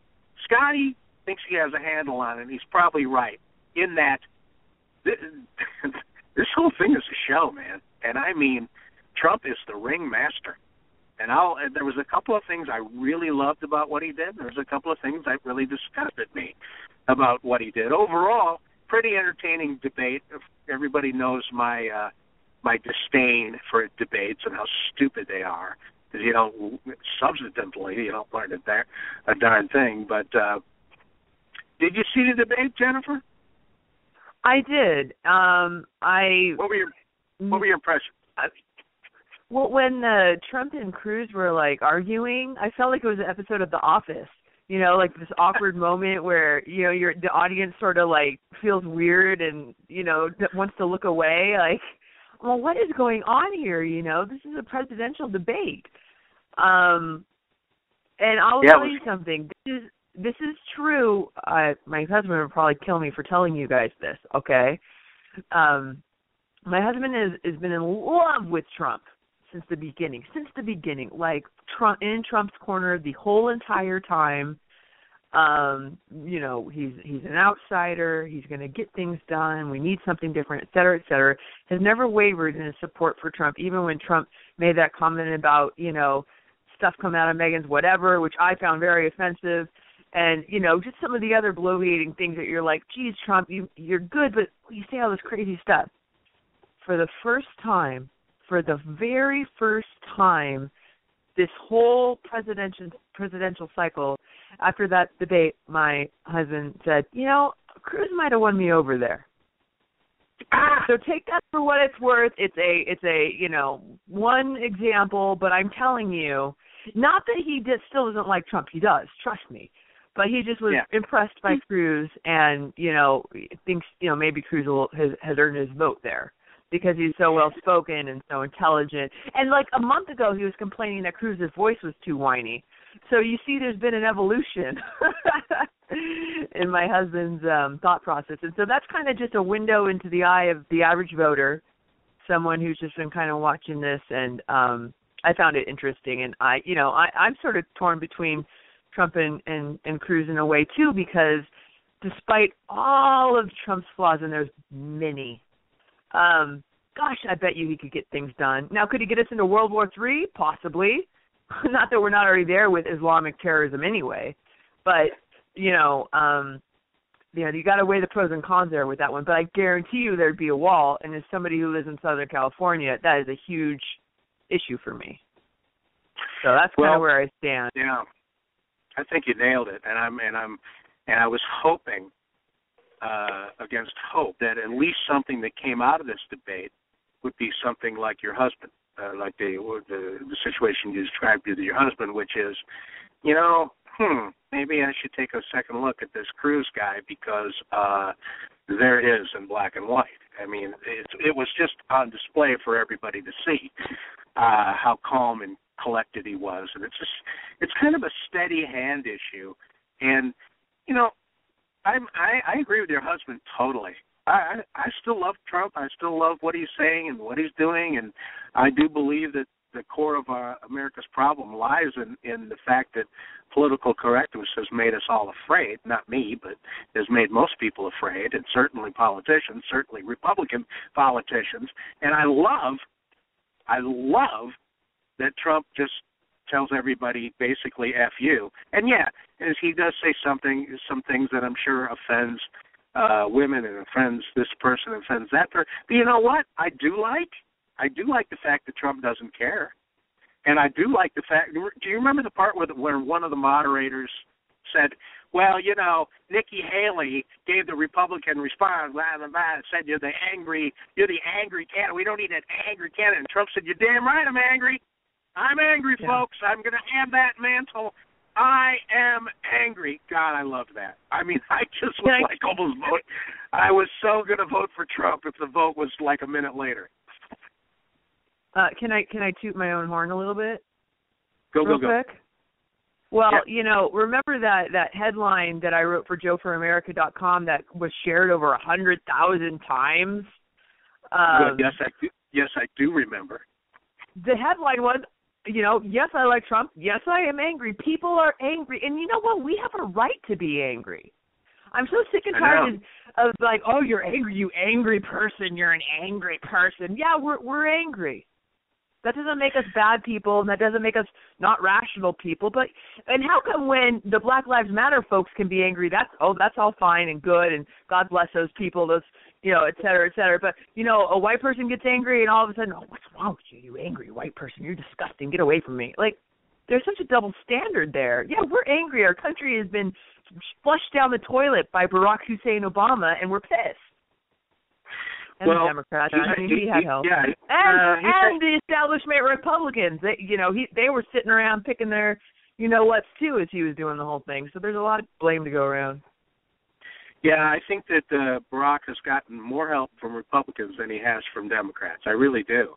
They could have stopped Obamacare. They could have stopped Obamacare in 2010. It's been 6 years, buddy. They could have stopped it, but they didn't. Instead, they used it as an election tool. They put their own political power ahead of the wishes of the people, the very people that voted them in, and it's disgusting. And am I angry?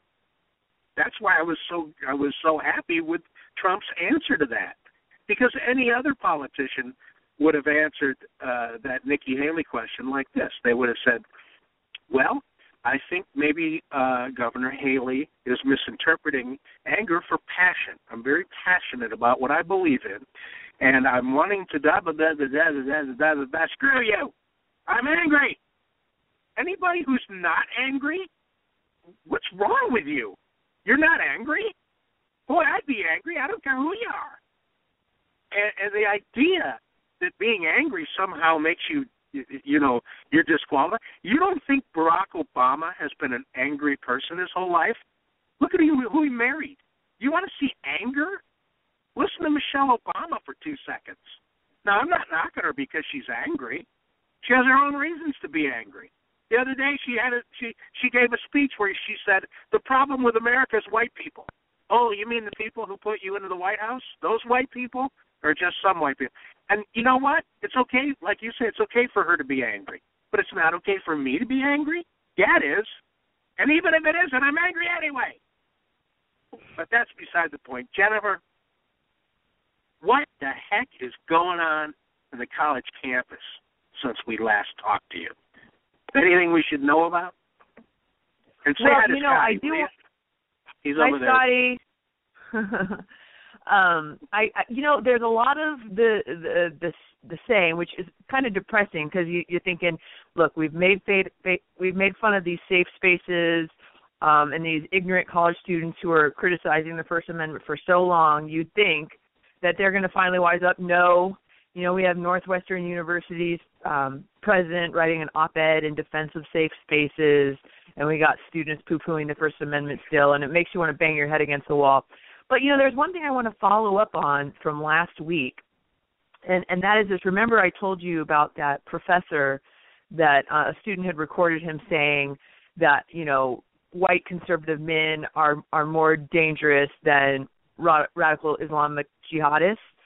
So that was a story that we talked about last week. And this week, we have a great rebuttal to that with this professor. There are good professors out there, and there's a professor in Florida State College at Jacksonville who wrote to us and said, hey, look, there's this study that the New York Times and CNN and Time Magazine and all the left-leaning news outlets love to cite by New America Foundation, which argues that far right-wing attacks, these so-called homegrown extremists, are more dangerous than the violent jihadist attacks or, radical Islam. And this is a study that's touted by the professor that we caught on tape, but many, many others. It's just the lefties love to tout this study. But this professor has taken a look at the study, and he completely debunks it. First of all, the study doesn't count the deaths on 9/11. The study doesn't factor in the extraordinary security measures, such as the Patriot Act and the creation of Homeland Security, that was put into place after 9/11 that prevented a large number of attempted attacks by Islamic terrorists on American soil. But then this is a really interesting statistics. This professor also points out in arguing why radical Islamic terrorists are much more deadly and dangerous than the so-called homegrown terrorists. Did you know that even after, he's like, so I'll give you this. Even if we don't count the victims of 9/11, suggesting it's an anomaly, even if we just looked at the numbers of deaths, that 50% of the total number of deaths due to extremism are because of radical Muslims, even though they only make up 1% of the total population. That's a really surprising statistic if you think about it. Muslims only make up 1% of the entire U.S. population, and yet they're still responsible for about 50% of the total number of deaths due to extremism. But the professor also points out that this study literally ignored more than a half dozen examples of radical Islamic terrorism deaths. The most notable exception, the most notable omission was those Beltway snipers. Remember in 2002, John Allen Muhammad and Lee Boyd Malva, who were taking a sniper and shooting up people on the freeways surrounding D.C. They had converted to Islam and they were excited to set up a terrorist training camp in Canada and all this. But the New America Foundation study that the New York Times loves to cite didn't count them as radical Islamic terrorists, homegrown radical Islamic terrorists, and that's just one of a whole parade of examples they ignored. So the long and the short of it is this. If you ever hear a professor or, the left-wing media say, the white extremists are more dangerous than the radical, Islamic jihadists, no, that has been debunked. You can look up our study on thecollegefix.com. Professor Holt, he's got a whole analysis on his website as well that we link to. It's just dead wrong. So I was really glad to get that rebuttal in there from the other professor who was trying to tell us a whole class of 250, 300 freshmen, it's the white conservatives that are really the terrorists around here. Don't believe it. The truth is out there. So that's something that I'm excited to share with your audience. Do you have any thoughts on that? Well, that's good that there's at least somebody, paying attention. But we were, I don't know if you heard the interview with Pastor Jack, but we were talking about the fact that many, many decades, basically since after World War II, and especially it got accelerated during the Vietnam War and after the Vietnam War ended, that it's been a drip, drip, drip, effort by Maoist wannabes, and I would include Secretary of State John Kerry in that group, to put people in positions in media, in academia, judges, various political office, slowly but surely, and I can't explain this part, but slowly but surely, turning this country into the opposite of what made it great, which this country is the most benevolent country in the history. There's the most free, the most opportunity, and the least racist. If you consider the incredible diversity that we do have here, and I don't see Saudi Arabia taking in refugees from Syria. Well, why not? Well, because they're kind of smarter than that. I mean, what if you had any brains? Why would you? If the FBI, if the head of the FBI is telling you we don't know who these people are, why would you take in anybody? It's insane. I mean, it's just, listen, common sense, Jennifer, is a burden, because you have to deal with people who don't. You have to deal with people who don't have common sense. And it drives you nuts, because common sense is just, and people who don't have it. Right. I don't understand, I'm not smart enough. I don't have a degree in psychology. I'm not smart enough to understand why you wouldn't see something so simple. So naturally, I kind of, a red flag goes up, and I say, well, maybe there's a political agenda here, and it's not a common sense thing. Quite often, it's just a common sense thing. But it's good to hear that there's at least a couple of professors out there setting things straight. And, of course, we have you. We have you to spread the word on these goofballs that are living in this sterile environment on campus, where they can't be fired, they can't be criticized, and all they can do, all that can happen is a student sneaks in a cell phone video of them being idiots. And golly, it's been going on for a long time, and finally there's a way to get the information out to people. Thank God. Well, yeah, and there's never a dull moment. We have an article about the leader, the co-founder of the Black Lives Matter movement, was giving a speech at American University in D.C. So one of our student reporters said, hey, I want to go, I want to film it, I want to report on it. And the university was like, no, you can't film it.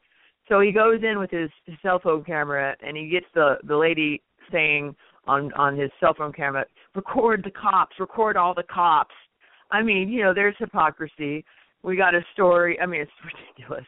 We got a story about a professor who's requiring her students to write an 8-page commitment to social justice. I mean, she doesn't even try to hide her bias. She's just right out there with it. 8 pages to social justice.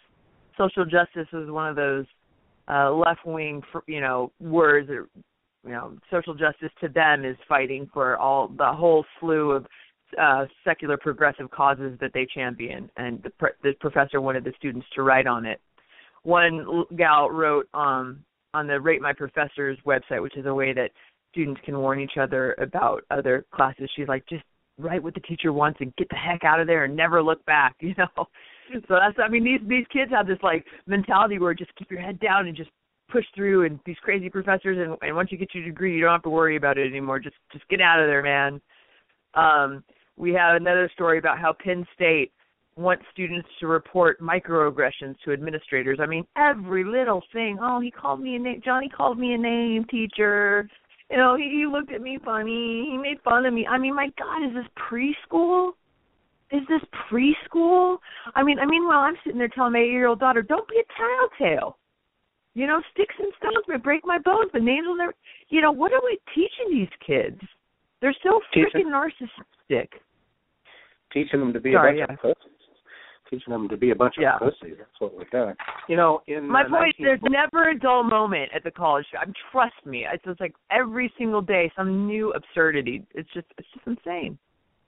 You know, in 1944, men between the ages of approximately 16 and 25 went over to Normandy Beach. They stormed the beach.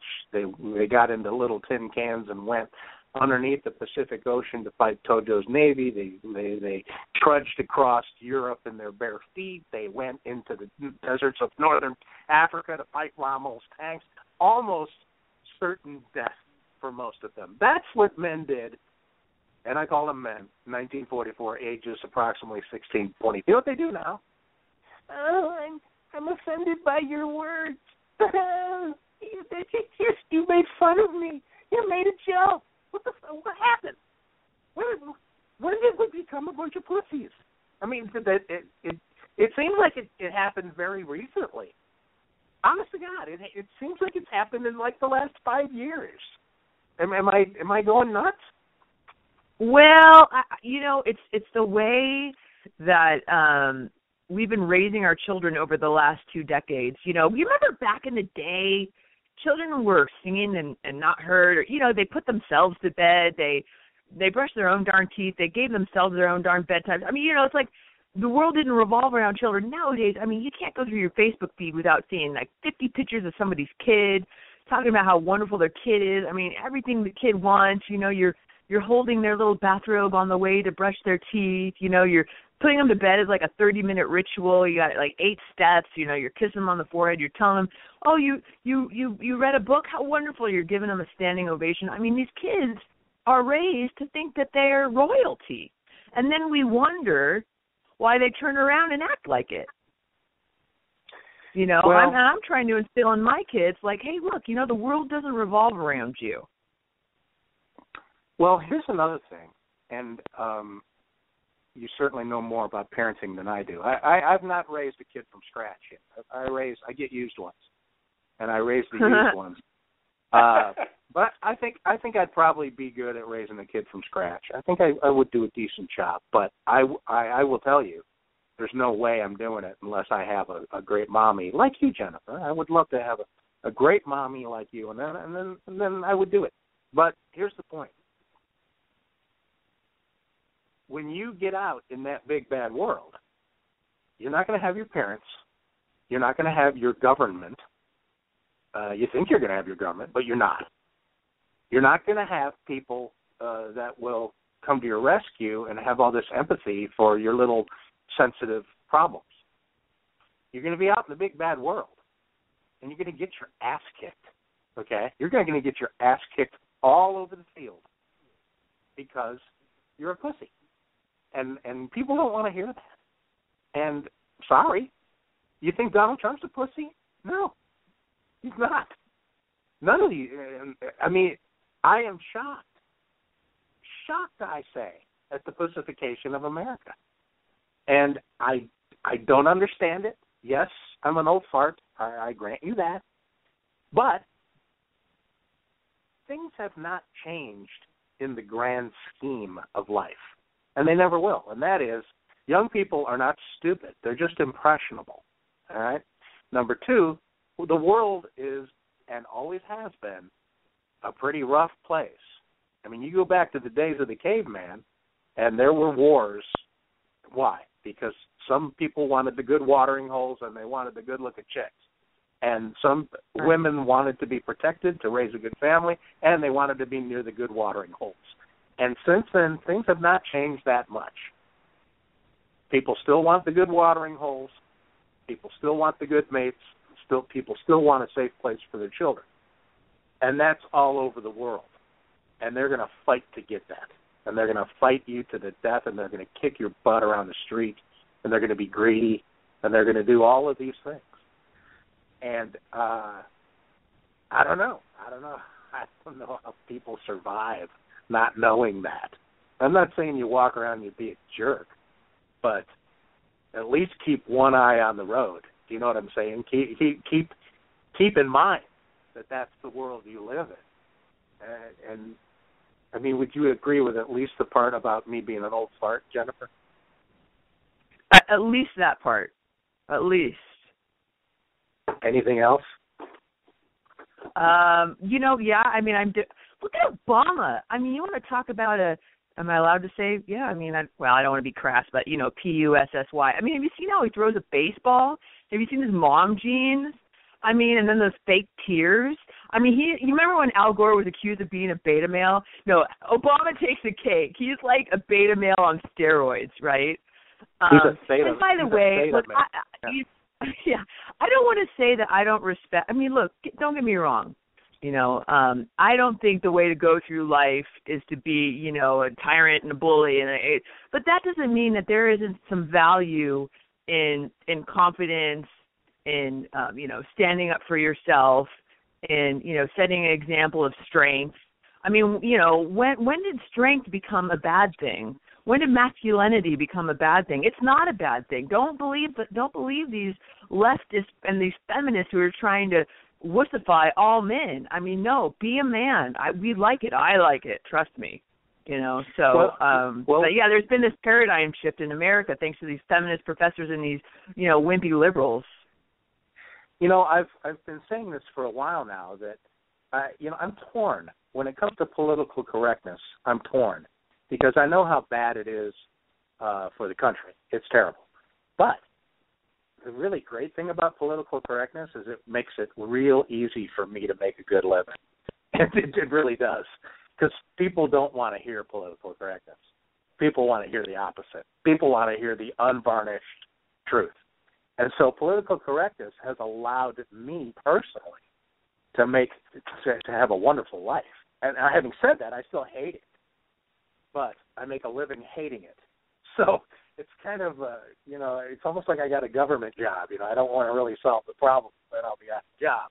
But the other thing is, and this is just, oh, golly, it's not been going on for a long time. And maybe it hasn't, but I've just been conscious of it very recently because I have noticed a marked change in the way women treat me in the last, I would say, 10 years, especially the last couple of years.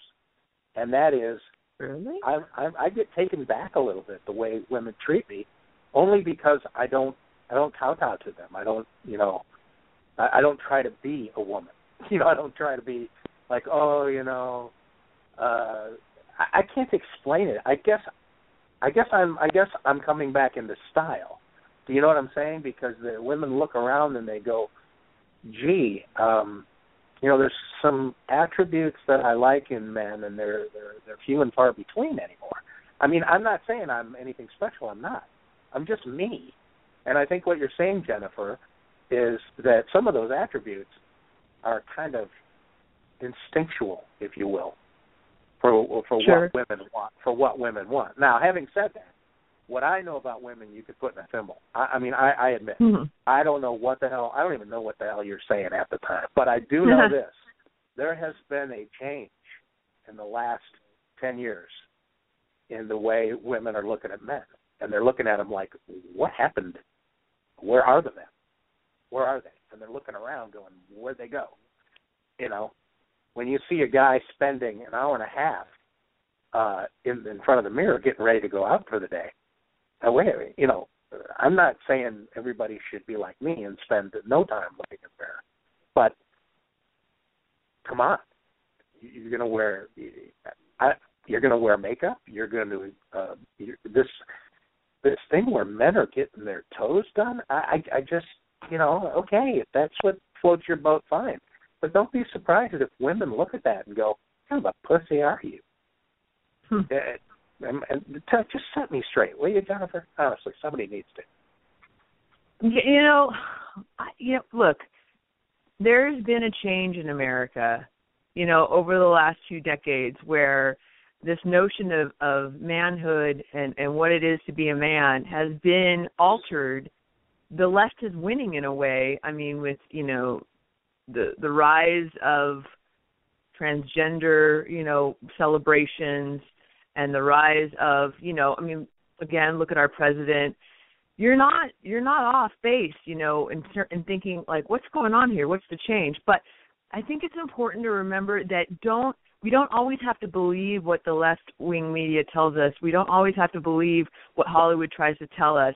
You know, that there are men out there who are real men, who take care of their families and acting according to the way God created them. Look, God created the family structure. It says this in Ephesians, and I know Scotty will back me up. You know, that the man is the leader of the household, and the woman defers to him, but not in a submissive way.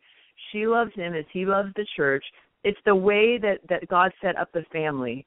And it goes against our natural God-given creation when we try to flip that around, you know, when we try to deny the way we were created. And, you know, try as we might, America and the globe, we will never defeat God and his ideal for creation. That's why I'm a happy gal, because I'm not trying to fight it, okay? I'm over here respecting my husband, and he's loving me back, as Ephesians calls us to do. And it works. And it's a beautiful thing. And we don't have to fight against our own nature. But everybody who's out there trying to fight against their own nature, I mean, inside, I guarantee you, they're still trying to fill a hole in their heart, and it's not. They're like, why isn't this working? Why isn't this working? Why aren't I satisfied? Why aren't I fulfilled? And they want more, and they do, you know, it gets worse and worse. They're like a frog in that boiling water that just keeps getting hotter and hotter and hotter. And I'm telling you, the real secret is over here with the people who understand that God is in charge and live and obey him. And there's freedom in that. I'm telling you, there's freedom in that. And, you know, so I just hope and pray that the rest of the country wakes up. I wanted to get Scotty excited because I know he loves when we quote the Bible, so I was just going to take the reins and do it. And I'm so glad you did, Jennifer.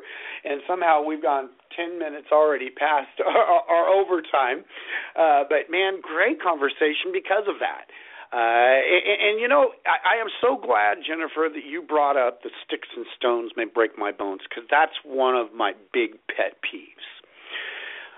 We were raised with sticks and stones may break your bones, but names will never hurt you. And they've changed that. They don't say that in school anymore. They actually say the opposite, that names do hurt you. And you know, it's not broke down that simple. And here's how I always explain it, and I think, Jennifer, you'll agree with me 100%, and I can almost guarantee you're doing this with your children. There's two sides to this. I, as a Christian, and I, as a human being, and I teach my girls, you as human beings, names can hurt people. So be careful what you say. But let me explain something to you. Your entire life, people are going to call you names. They are going to say mean things about you. In your 30s, in your 40s, in your 50s, you're still going to have to deal with people.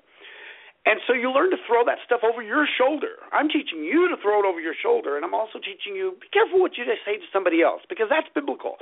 The Bible says, watch the tongue. James says, watch the tongue. But the mentality that is being taught in the school leaves out the sticks and stones may break my bones, but names will never hurt me concept. They leave that out, and all they talk about is, you can't say something mean to somebody, or you gotta, and that's where political correctness comes in. I watch my speech. I watch what I say. I watch how I talk to other people. But it's not because I might offend them, and I don't worry about what's going to offend them. I worry about that 5 seconds if what I'm going to say is going to offend them. I worry about if I'm going to hurt them, if I'm going to be hurtful.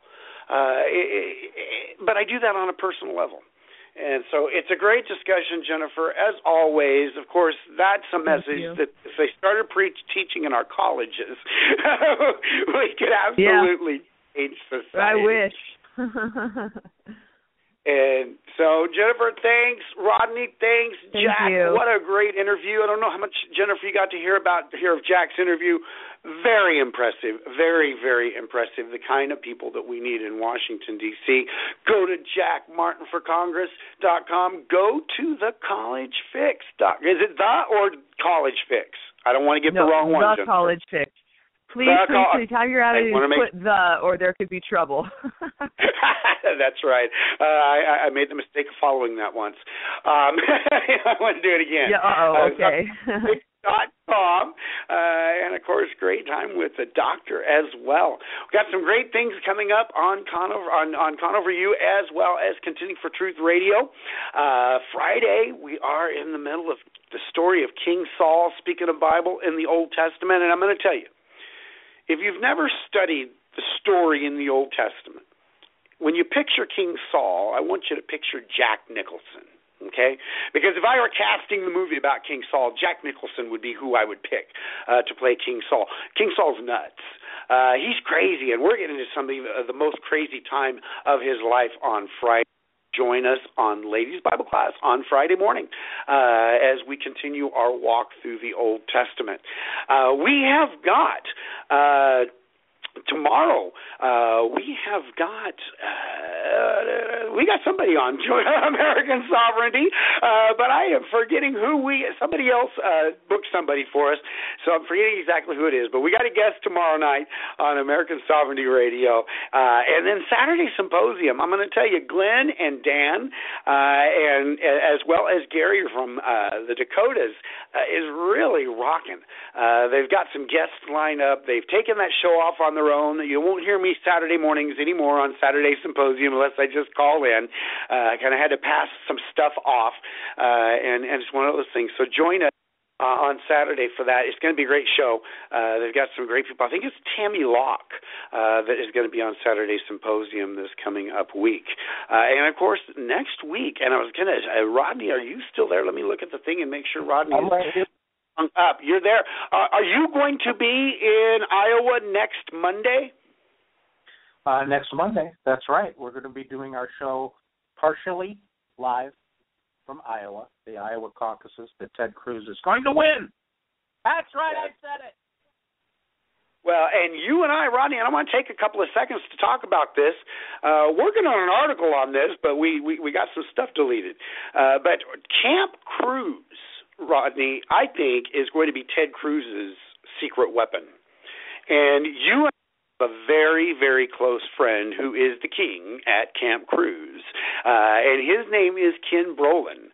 And we've got another really good friend who is very, very helpful to Mr. Cruz, and that is Nancy Hayes. And you are going to be up there in Iowa at Camp Cruz, at the Cruz headquarters there in Iowa, having a great time, visiting with our good friends, Ken and Nancy, and many, there's a lot of them up there. Let me tell you, Rodney, there's a lot of Texans up there right now. Got a lot of friends up there. And you are going to be out there. We'll have to hornswoggle Ken Brolin onto the show, as well as Nancy Hayes and whoever else is there. And it's going to be a great show next week, Rodney. I'm looking forward to it. I am too. We got to go, man. Play us out. See you guys next week. All righty. And with that, so tune in next week. And with that, we're just going to give us out some applause. And everybody, have a great day.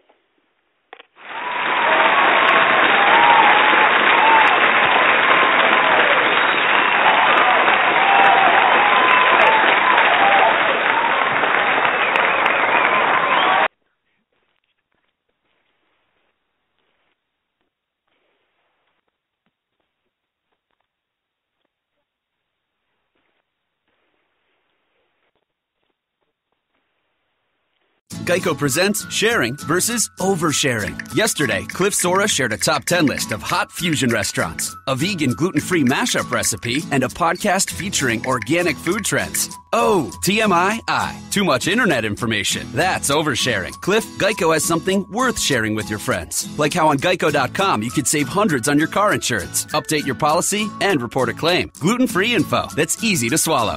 Geico, 15 minutes could save you 15% or more on car insurance.